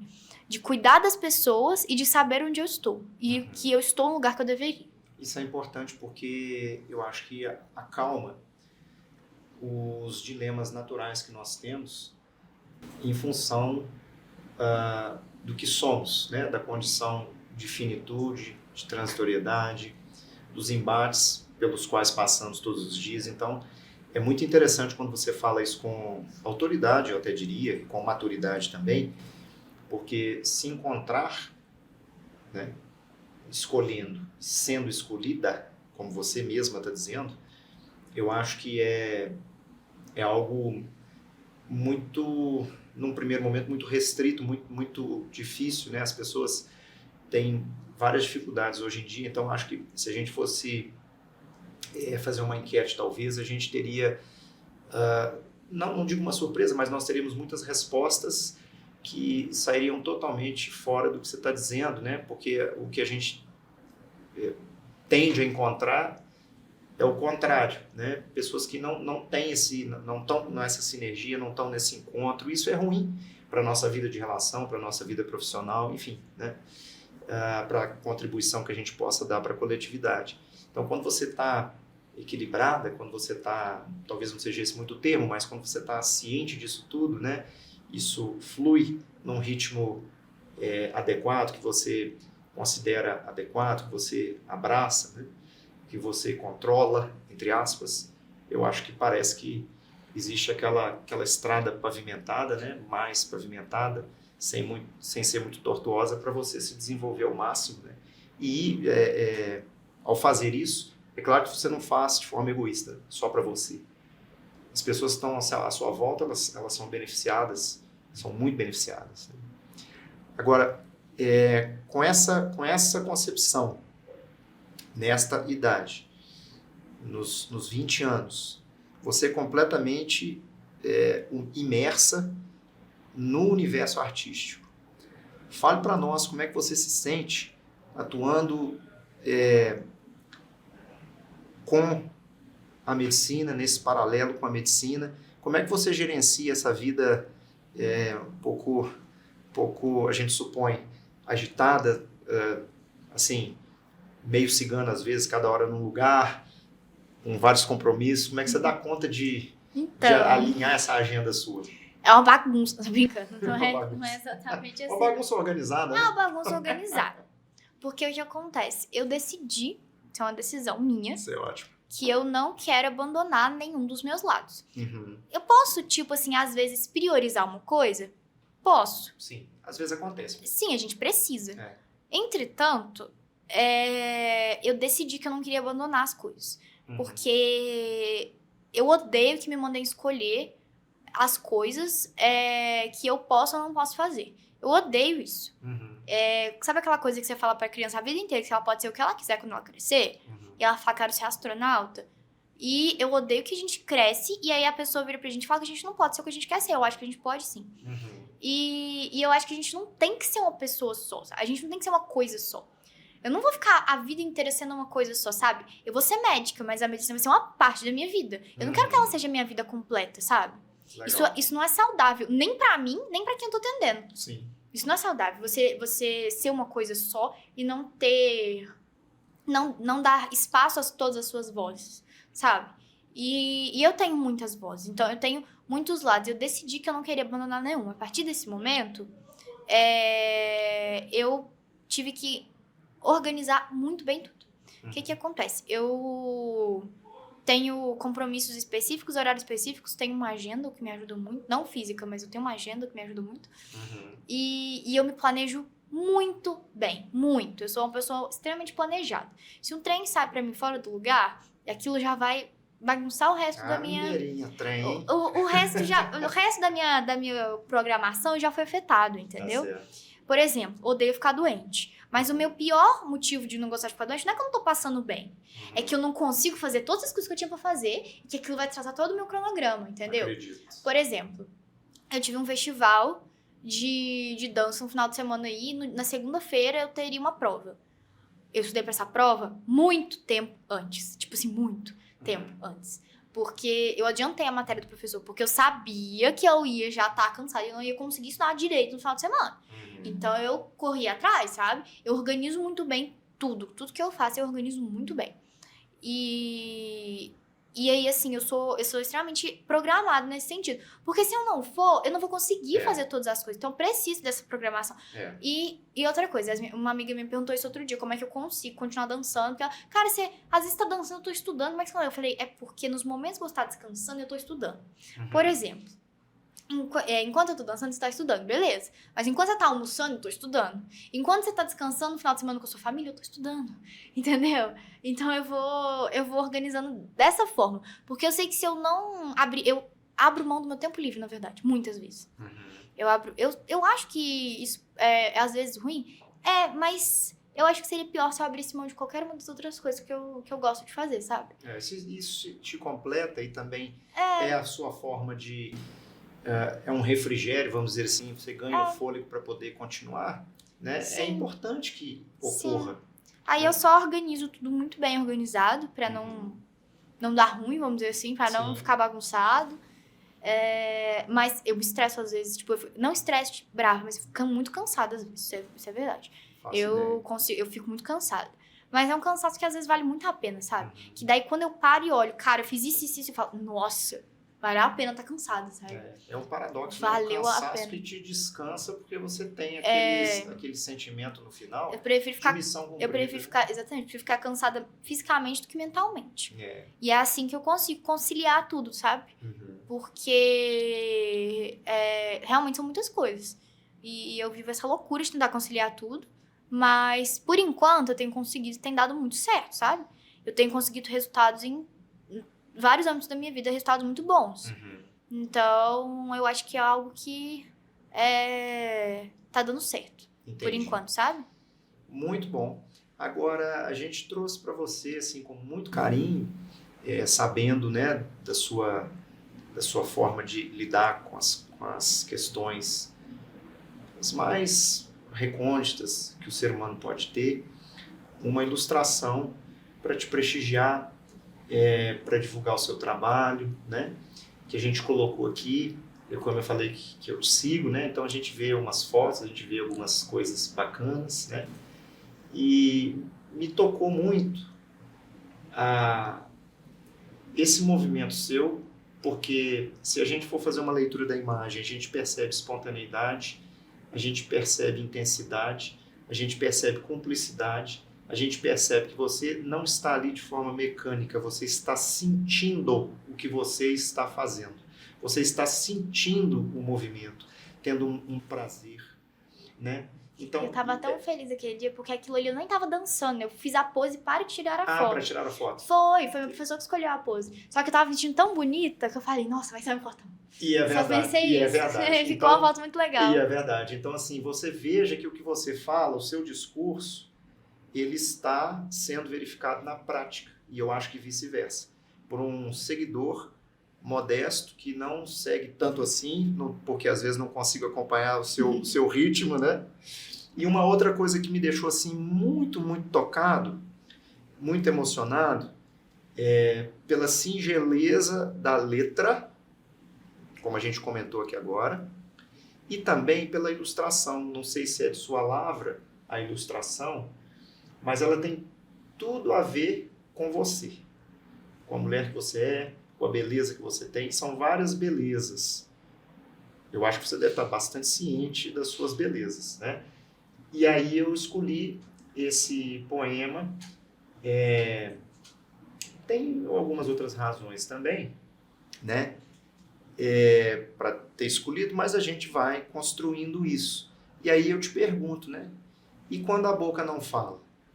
Fala um pouquinho para nós do seu livro, né? Como é que se deu o processo de concepção, qual é o enredo. Esse título é bastante expressivo, né?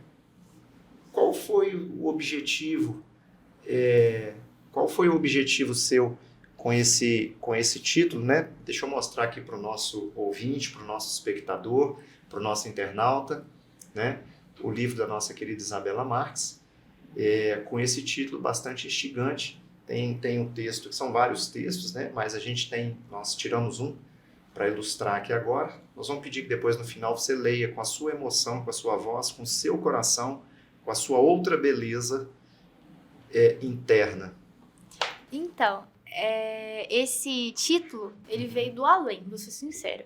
Porque eu juntei um monte de texto, e aí eu fiz o livro, eu tô assim, título, cadê o título? Cadê o título? E o título não vinha. E o título não vinha. E aí eu comecei a escrever a parte de introdução do negócio. E aí eu falando... Às vezes o título só chega depois da obra. Não, mas ia lá... coisa que a gente coloca. E aí eu lá escrevendo a parte de carta ao leitor. E eu falei isso que eu falei quando a gente começou. Que eu sempre tive dificuldade de falar realmente as coisas que eu sinto e eu comecei a escrever. Aí eu falei, pronto, quando a minha boca não fala, eu escrevo. Aí que eu pensei, quando a boca não fala, aí que veio. Eureka. Foi assim, não Que teve bacana. Um planejamento, não, foi desse jeito. Que Porque legal. eu tava assim, matutando que título que ia ser. Aí eu escrevendo a carta ao leitor que veio o título. E saiu, sabe? E o meu livro ele tem várias ilustrações diferentes. E, Você que fez? Então, não. Vou explicar. A capa do meu livro, ela foi feita por uma amiga minha, que é minha amiga desde muito pequenininha. Tipo assim, a gente é amiga desde 9 anos. A gente não formou juntas, mas a gente continua amiga, sabe? E ela sempre gostou de desenhar. Tenho desenhos dela que ela fez pra mim quando eu era criança, guardados lá em casa. Ela sempre foi boa nisso, sabe? Mas desenhava sem ter o texto, né? Ou desenhava já com o texto? Ela desenhava normalmente. Ela gostava de desenhar. Desenhos certo. normais. Ela dava pra mim os desenhos, sabe? Coisa de criança. Até que ela faz faculdade de alguma coisa nessa área. Não me lembro exatamente o quê. Mas sempre muito boa. Ela sempre fazia uns desenhos fantásticos. E ela só foi crescendo e evoluindo com isso, né? Aí, quando eu precisei de uma capa e de desenhista, ela fez pra mim, com todo carinho, porque a gente cresceu juntas, sabe? E foi o primeiro trabalho dela também, de trabalho mesmo, sabe? Então, foi muito legal essa junção, assim. Quando eu fiz o meu evento de pré-lançamento, eu dediquei uma parte do evento só pra falar dela, porque eu coloquei até foto da gente pequenininha juntas e tal. Porque é muito legal isso, sabe? Manter a amizade, assim. E... Uma forma de você valorizar também o carinho dela e o trabalho, né? Que foi muito, tá muito bonito, exatamente. muito singelo. Exatamente. Né? E o resto do livro, eu pensei assim, eu sou uma pessoa que tem várias nuances, que tem vários lados. Meu livro fala de várias coisas diferentes, fala de política, fala de sentimento, fala de tudo. E eu sou uma pessoa que tem vários lados. Então, eu não quero uma coisa que defina o meu livro. O que eu fiz? Peguei várias amigas minhas que eu sabia que sabiam desenhar, são artistas incríveis, todas aqui de Barbacena. Uma outra delas também estudou comigo desde pequena. Não tão pequena, mas ela estudou comigo também. Ela também muito amante literário, sempre gostou muito de livros, sabe? E aí eu também chamei ela. E uma outra, ela é também uma grande amiga, só que ela fiz amizade com ela mais velha, né? Já mais adulta. E ela também é uma artista maravilhosa, ela namora um grande amigo também. E aí eu convidei essas meninas e cada uma ilustrou um capítulo. Só que eu não pedi uma ilustração específica. A única que eu pedi uma ilustração específica foi a da capa. Eu falei, eu quero uma menina com o cabelo parecido com o meu, cacheado, com a borboleta na boca, nas cores mais ou menos verde e azul. Porque azul é minha cor favorita. Aí eu joguei o verde ali pra ajudar. E aí a menina me veio com isso. Com esse monte de borboleta. Eu não esperava isso. Com esse monte de borboleta, esse monte de... Ela pesquisou pra desenhar a borboleta da boca. Ela pesquisou o tipo de borboleta. Eu não esperava isso na hora que eu pedi pra ela. Eu esperava uma menina com a borboleta na boca. Mas ela veio com uma ideia, assim, fantástica de fazer várias borboletas voando. E qual foi saindo a sua do cabelo. reação quando você viu a Nossa, eu passei até mal. Eu falei, gente, que negócio fantástico, adorei. É isso, vai ser isso e tal. Aí ela só colocou a cor, porque na época ela mandou rascunho pra ver se eu realmente tava gostando. E aí e ela também ilustrou um dos capítulos. Ela ilustrou, cada capítulo tem 2 ilustrações. Ela ilustrou um dos capítulos e fez a arte da capa. E as outras meninas, meu livro tem 4 capítulos. Um foi essa menina que ilustrou, outros 2 foi cada uma menina, e um deles eu tinha uma desenhista em mente. Só que essa desenhista, ela é muito fantástica, só que ela também faz faculdade de medicina. E ela tá num período lá na frente. E a vida dela tá igual a minha, assim, entendeu? Ela não tem tempo. E aí ela não conseguiu fazer porque ela não tinha tempo. Aí eu pensei assim, cara, o que eu vou arrumar? Peguei eu mesmo desenhei. Não sou uma desenhista, não sou boa com esses trem, mas arrisquei, e aí um dos capítulos fui eu mesmo que ilustrei. Não sei como que eu consegui também, não. Eu fiz um desenho meio assim, aleatório, que tem que ser toda uma interpretação, porque se eu tentasse desenhar alguma coisa decente, não ia sair. Aí eu desenhei uma coisa meio abstrata, Você é sabe? modesta. Não, é verdade, é porque eu tenho muitos talentos, mas desenhar não é um deles. Eu desenho mais ou menos. Eu gosto de desenhar, mas desenho por hobby e mais ou menos. Não desenho para fazer uma coisa dessas, por exemplo, entendeu? Aí, cada um ilustrou uma parte. Sim. Então, ele ficou bem heterogêneo, entendeu? E com vários estilos de desenho completamente diferentes. Porque eu não delimitei um estilo. Cada uma tem o seu. Aí eu falei, peguei o capítulo, eu mandei o rascunho do livro pra elas já digitado.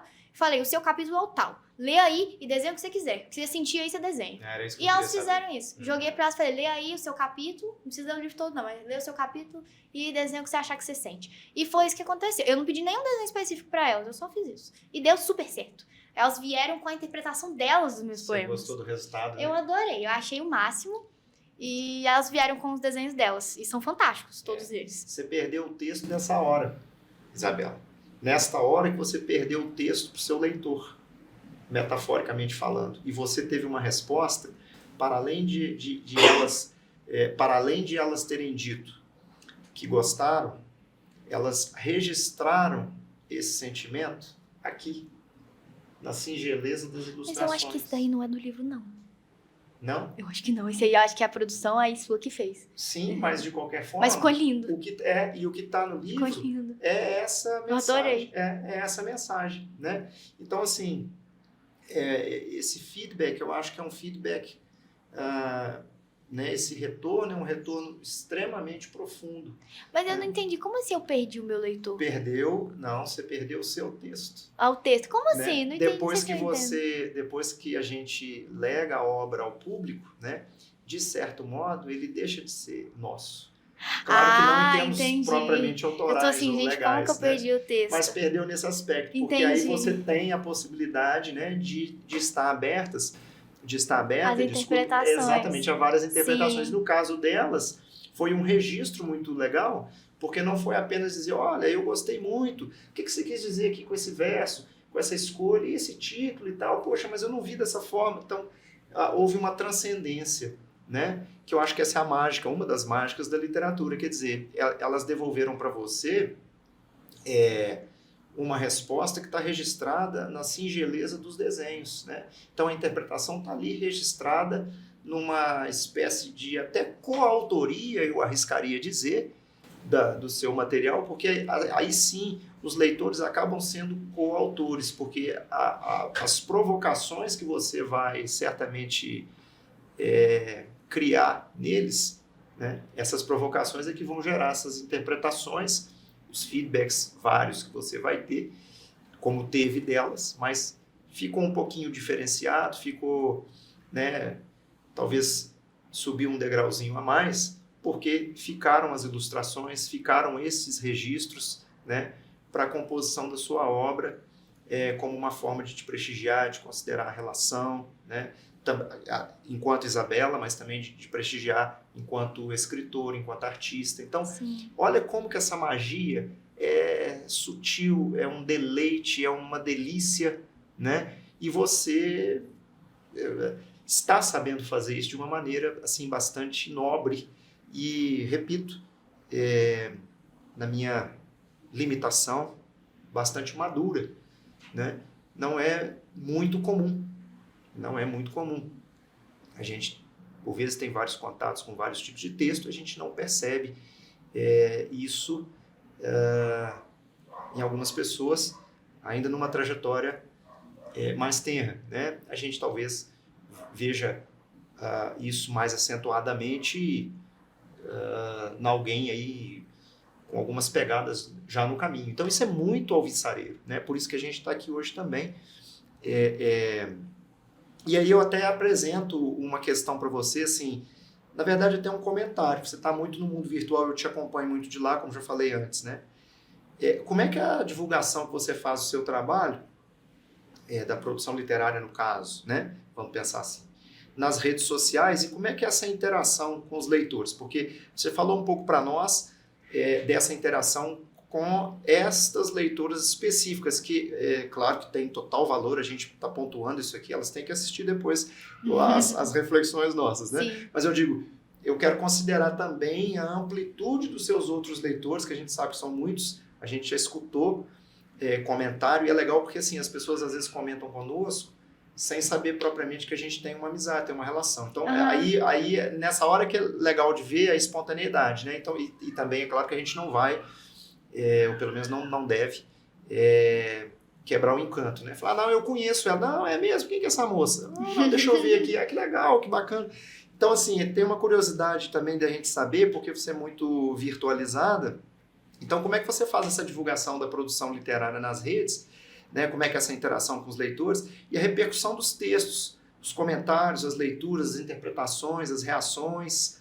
Elas trazem, assim, alguma surpresa, alguma história específica que você possa contar, engraçada, algum feedback meio fora do normal, né? Bastante entre aspas, porque não há nenhum feedback fora do normal, vamos dizer assim, né?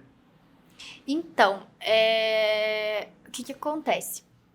Eu tenho muita dificuldade de divulgar na internet porque eu não tenho muito tempo, sabe? Uhum. Tipo assim, Mas tem muita coisa lá, né, sua? Não, eu tenho muita coisa. Eu ando sempre pesquisando. Mas se você ver questão de continuidade de postagem, Sim. eu demoro muito pra postar as coisas, porque eu não tenho muito tempo pra fazer. Eu não gosto de sair postando assim feio, eu tenho que fazer um negócio bonitinho e tal. Então, eu demoro, porque eu não tenho muito tempo. Mas quando eu posto, ou quando alguém fala alguma coisa, mesmo digitalmente, né, dos meus livros, dos meus textos, e sempre recebo muitos feedbacks positivos, assim. Sempre tem leitora minha. Outro dia, uma menina aleatória, que eu não lembrava quem era a menina, me marcou num post que ela tava lendo meu livro. Eu falei, gente, que chique. E o negócio foi tão além que um leitor meu gostou tanto do meu livro que me convidou pra tomar um café na casa dele no domingo. Aí, domingo agora, a gente vai na casa dele, eu e meu namorado, tomar um café com ele, com a esposa, e com um outro grande amigo nosso, porque ele gostou muito do meu livro, ele queria falar sobre o meu livro, ele quer conversar sobre isso. E eu não lembrava de ter conhecido ele, sabe? Eu vendi um livro pra ele no evento de escritores que teve, no Festival Literário de Barbacena, e eu não lembrava dele. E aí eu só respondi ele, porque né, a gente tem que tomar cuidado com o que a gente responde. Eu só respondi ele porque um outro amigo em comum veio me falar quem ele era e que ele tava querendo conversar comigo pra me fazer um convite, que ele tinha gostado e tal. E aí eu, nossa, mas que bacana, achei muito legal. Então, assim, me rendeu uma amizade, né, que deve vir aí, nem só um leitor, mas claro, uma amizade. E as pessoas sempre me marcam nas coisas, quando elas estão lendo meu livro, é muito legal. E elas falam, quando vêm falar de feedback, muitos vêm falar, nossa, eu gostei muito do texto tal, o texto tal tava lindo. Aí algumas pessoas vêm, nossa, eu gostei mais do texto tal, eu gostei. Aí o outro fala outro texto que gostou mais, cada um gosta mais de um, sabe? E elas justificam o porquê? Elas ou eles, muitas por exemplo, justificam. As suas amigas, outras elas se veem no... Sim, outras elas só falam, não sei porquê, gostei mais dele. É sempre assim, sabe? E aí cada um gosta de uma coisa específica. E eles sempre me dão feedbacks muito legais na internet, sabe? Muito. Que bacana. E eles sempre me perguntam quando que vai ter mais poesia, quando que vai ter mais livro. E aí, quando eu posto texto sem ser sobre o livro, quando eu posto outras poesias, outros textos, as pessoas costumam comentar, aí elas comentam sobre sensibilidade, que tá muito sensível, coisas desse tipo. A minha família costuma comentar também, bem legal. É isso, é muito legal. A minha mãe, ela é, assim, uma super propaganda, porque ela é uma muito coruja, aí ela carrega meu livro pra todos os lugares. Tinha que ser, né? Aí ela carregou meu livro pra não sei lá onde que ela foi, e ela vendeu meu livro pra não sei onde que ela foi, e não lembro agora o que era, e a pessoa super elogiou, gostou, ficou tocada, ficou sentida, e que leu mesmo o livro e ficou sentida e tal. Gente, eu achei muito legal, de verdade. Eu troco muita ideia com outros escritores também, aí outros escritores que leram meu livro também gostaram muito, e eu fiquei muito honrada de ter elogios de outros escritores que são mais velhos do que eu, que têm muito mais experiência de vida do que eu pra contar e que gostaram da minha obra, sabe? Isso é muito legal, porque receber elogio de gente mais nova é legal, mas receber de elogio de gente que já tem experiência na sua área é muito mais raro. Porque já viram muito mais coisa dentro daquele universo, sabe? Então é muito legal. Eu sempre recebo muitos feedbacks positivos. Que bom. Eu recebi de uma avó outro dia falando que você soube como tocar o coração de uma avó, que não sei o que. Eu fiquei tão feliz com aquilo. Fiquei muito feliz. Justo uma pessoa que, assim, tem tanta experiência de vida, né? Tem tanta coisa para contar. Exatamente. Mesmo que não seja colocado na página de um livro, mas não interessa. Sim. Existem aquelas vivências, né? Que a gente adquire também na escola da vida. Então, Sim. elas são práticas, né? E a gente se vê, às vezes, distante dessa geração e distante dessas experiências também, em função do caminho que a gente está construindo, né? Eu acho que isso para você tem um peso muito interessante também. Agora, a literatura, a dança também são instrumentos, né, que nos possibilitam dar outros sentidos distintos para a existência provisória e estável, como a gente comentou, do ser humano. Eu até me lembro que agora, né, são vários coreógrafos que têm uma sensibilidade grande. Eu me lembro que agora de Deborah Coker, vários bailarinos, nossa, a companhia dela, ela é assim, um sonho. Pois é. Eu sigo ela no Instagram e eu fico vendo, eu vejo todas as postagens dela, eu acho tão lindo. E ela fez eu quero assistir pessoalmente um dia, sabe? Você precisa e tem que voltar para contar para nós, porque ela fez um comentário assim, eu acho que é um comentário, apesar de ter um teor técnico, né? Mas do recente mega show que nós tivemos da Madonna no Rio de Janeiro, né? E foi, assim, muito interessante a ponderação dela em relação à questão de movimento, à questão de mensagem, de história, como você falou. Então, assim, eu observo muito isso na dança. Também no balé, né, com Mikhail Baryshnikov, por exemplo, vários outros bailarinos de renome, né, sobretudo do balé russo, que tem realmente um preparo notável, né?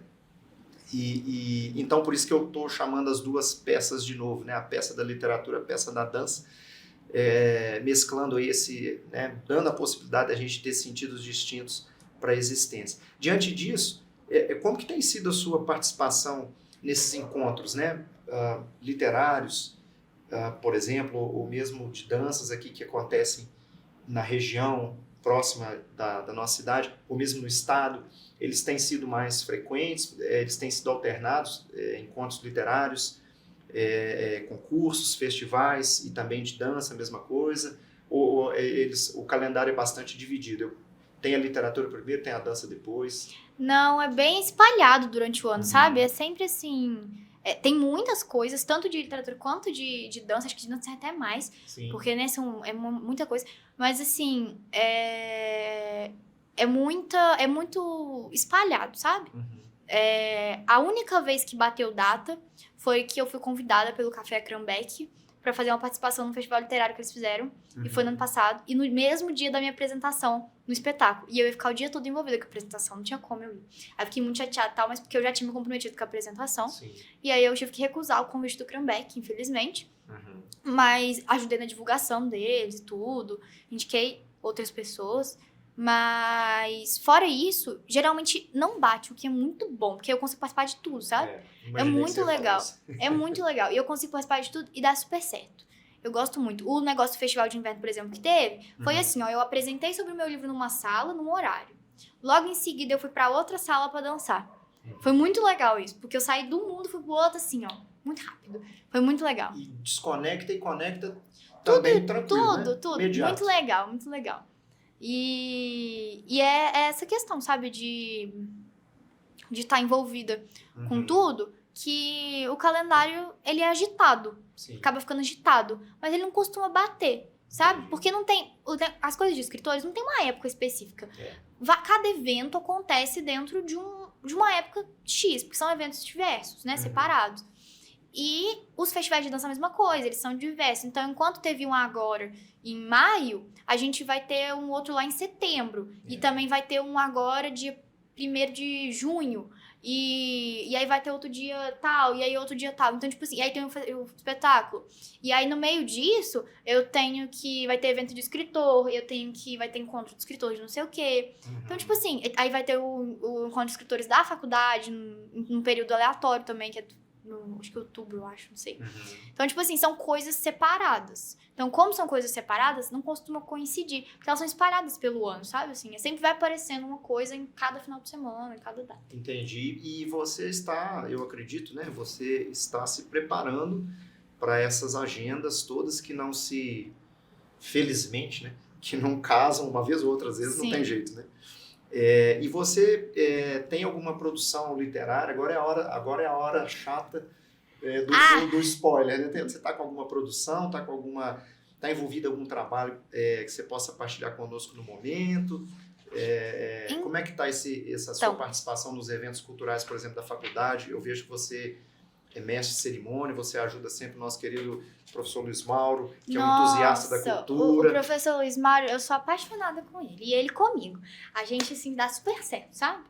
Eu tenho muitas ideias, ele tem muitas ideias, a gente conversa, a gente bate papo. Ele quer que eu faça a matéria dele, doido pra eu fazer a matéria dele, que é optativo. Eu só não faço porque ela demanda muito tempo, a matéria dele. Ela é muito legal, mas ela demanda muito tempo. Então, eu queria fazer, mas eu não consigo também. E ela é aberta ao público. Aberta ao público, exatamente. Eu sou doida pra fazer, só que ela demanda muito tempo, sabe? Um tempo que, com o período que eu tô agora, que é muito apertado, eu não conseguiria. Mas talvez lá na frente, quando for um período mais de boa, eu consiga. Então, no momento, estou envolvida com tantas coisas que eu estou... Mentira, eu sou cansada. Não, vou explicar. Isso é ótimo. Você não cansa nunca. Estou envolvida com as coisas do balé, né? Que eu vou apresentar em festival ou em evento, coisas desse tipo. Tô envolvida com as coisas musicais do meu namorado, que ele é músico, então eu acabo me envolvendo também para ajudar com as coisas. De show, de várias coisas. E dentro da faculdade, eu tô envolvida em 2 projetos muito legais. Um deles é a Cesta Cultural.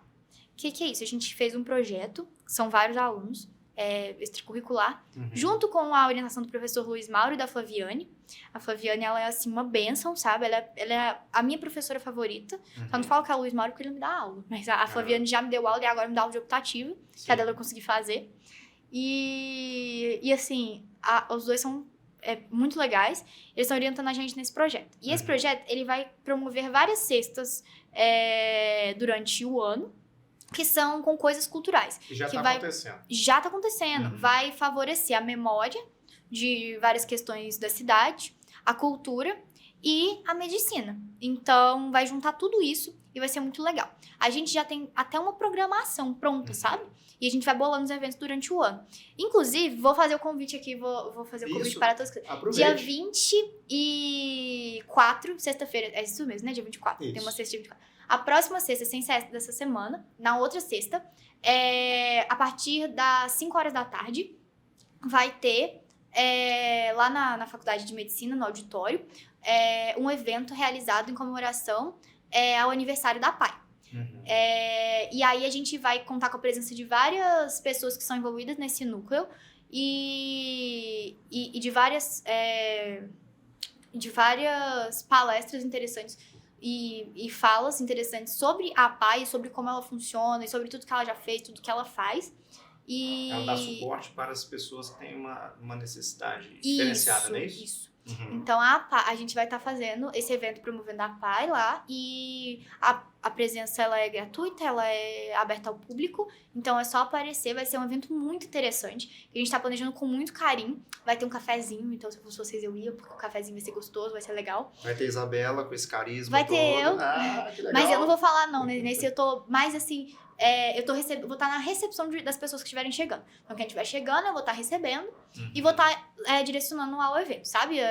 Cada um dos meus colegas que estão envolvidos também vão estar com uma função diferente. E é isso. Eu estou convidando vocês para esse evento, que vai ser na sexta-feira, dia 24. Muito bom. É isso mesmo, sexta-feira, dia 24. Eu estava aqui calculando, porque é muita data. Mas você é bom de matemática, não pode errar o cálculo.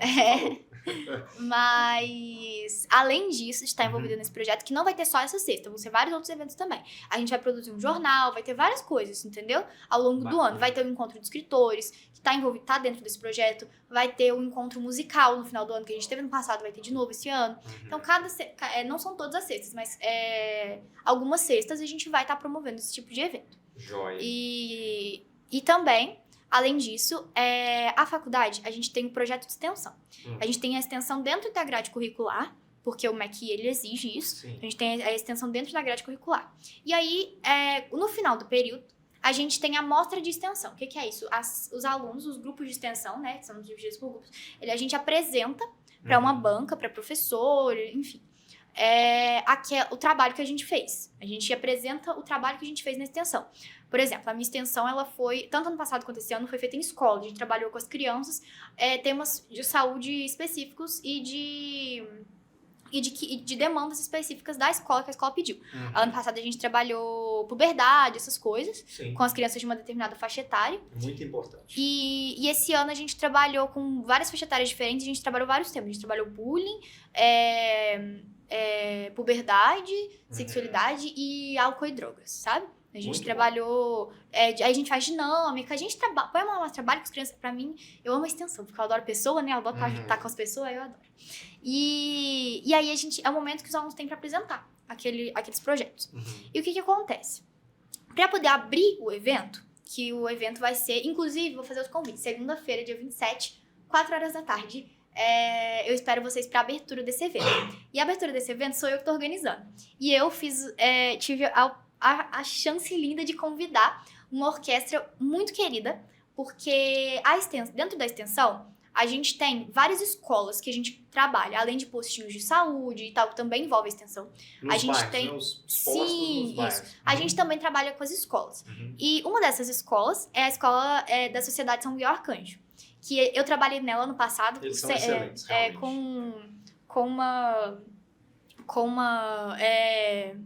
Sem querer, eu acabei trabalhando com eles ano passado, né? Porque é meio na sorte, assim. E esse ano eu trabalhei com a Escola Gabriela, mas ano passado eu trabalhei com eles. E eles fazem parte da extensão, ou seja, muitas extensões são feitas com as crianças de lá e com os idosos que moram lá também na sociedade. Dentro disso, eu tive o prazer de convidar a orquestra de São Miguel Arcanjo. Eles têm uma orquestra com os alunos de lá. E eu convidei essa orquestra para fazer a abertura cultural da mostra de extensão. Então, a gente vai contar com a presença de todos os alunos da orquestra, que tem violoncelo, tem violino, tem um monte de coisa, e com a presença também dos professores, né, e maestro deles, tudo, que vão estar com a gente fazendo a abertura dessa extensão. A abertura vai ser de 4 até mais ou menos 4h30. É um pouco rápido, mas que vale muito a pena de ir assistir, porque se quiser ficar pro resto da mostra de extensão, muito importante também, porque são vários projetos muito legais. Mas eu tô convidando especificamente pra isso porque foi o que eu organizei. Me convidaram pra organizar a abertura cultural, porque ano passado a gente dançou na abertura cultural, a minha equipe de dança dançou, então esse ano eles me convidaram pra organizar. E eu decidi convidar a orquestra esse ano pra fazer uma coisa diferente, né? Chamar a música ao invés da dança. Então, estejam lá pra assistir a orquestra do São Miguel Arcanjo, 4 horas da tarde, dia 27, lá no auditório da Faculdade de Medicina.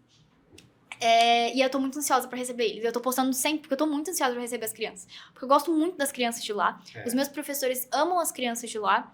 Tá, assim... Eles são muito receptivos, eles são fazem um trabalho muito legal. Sim, o trabalho deles é muito legal. É importante E o meu namorado tá dando aula pra eles agora de música, ele dá aula de violoncelo. Então, eu fiz esse intermédio e falei... vamos lá, leva seus alunos aí. Ele sugeriu, falou, o que você acha de levar meus alunos? Eu falei, vamos. Aí ele falei pra ele, me dá uma ideia aí do que eu posso fazer nessa extensão, né, pra essa abertura. Aí ele, o que você acha de levar a orquestra da escola? Eu falei, nossa, vai ser fantástico, porque já faz parte da extensão, né, a escola já responde pela extensão. Então, assim, vai ser fantástico, vai ser assim, ele me manda vídeo sempre pra eu ver como é que tá indo, e tá tão legal, tá tão bonito. Eu tô muito ansiosa pra receber as crianças. Tem que fazer, e é aberto ao público, né? Pra os alunos e é aberto ao público também. Então, o público pode todo ir assistir, ver todas as crianças. As crianças vão ficar felizes porque elas são crianças de vulnerabilidade social. Então, elas têm essa carência toda, sabe? Essa necessidade de serem vistas. Então, é muito importante que tenham pessoas lá pra assisti-lo, sabe? E elas fazem um trabalho muito legal também, né? Então, assim, vale a pena trabalho assistir porque realmente tem valor, tem qualidade. Tem qualidade. O trabalho tá fantástico, sabe? Apesar de serem crianças, o trabalho deles tá muito bom. Eles são muito dedicados, são disciplinados, sabe? Mas que bom, você tá sempre... Você não para, mulher.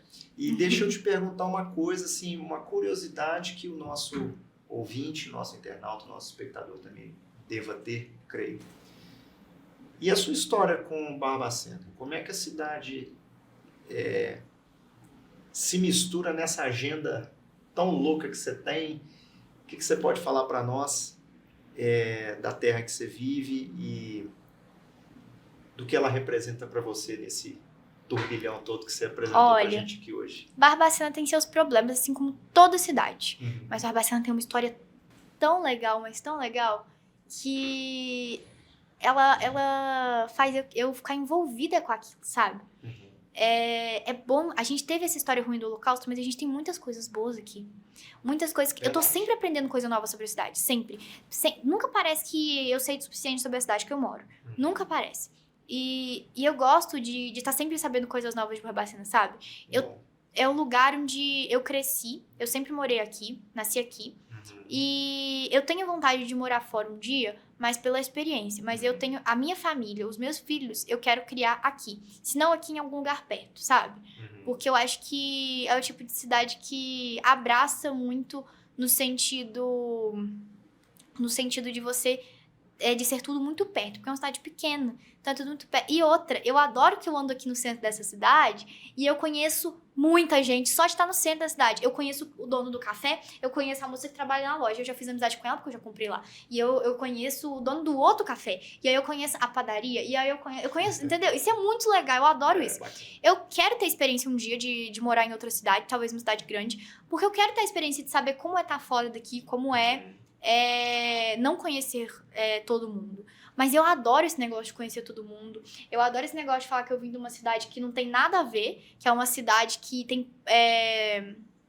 pouca valorização aos olhos de outras pessoas de fora, mas que tem muita riqueza.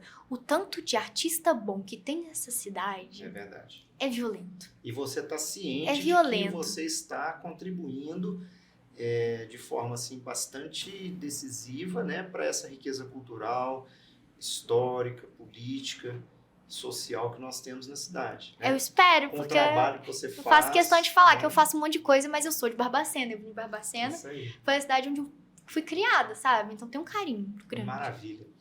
Minha querida Isabela, eu agora, você veja...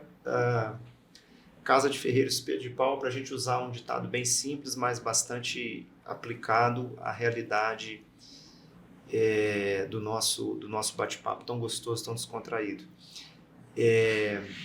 Eu fiquei, ao longo de toda a conversa, ainda mais emocionado, como já disse, né, repetindo, pela sua beleza, pela sua espontaneidade. E beleza não estou me referindo propriamente, né, à estética grega, mas a beleza do seu coração, da sua resiliência, do seu sentimento, da maturidade que você tem, da firmeza que você tem, da assertividade que você tem, do que você faz com carinho, com o coração.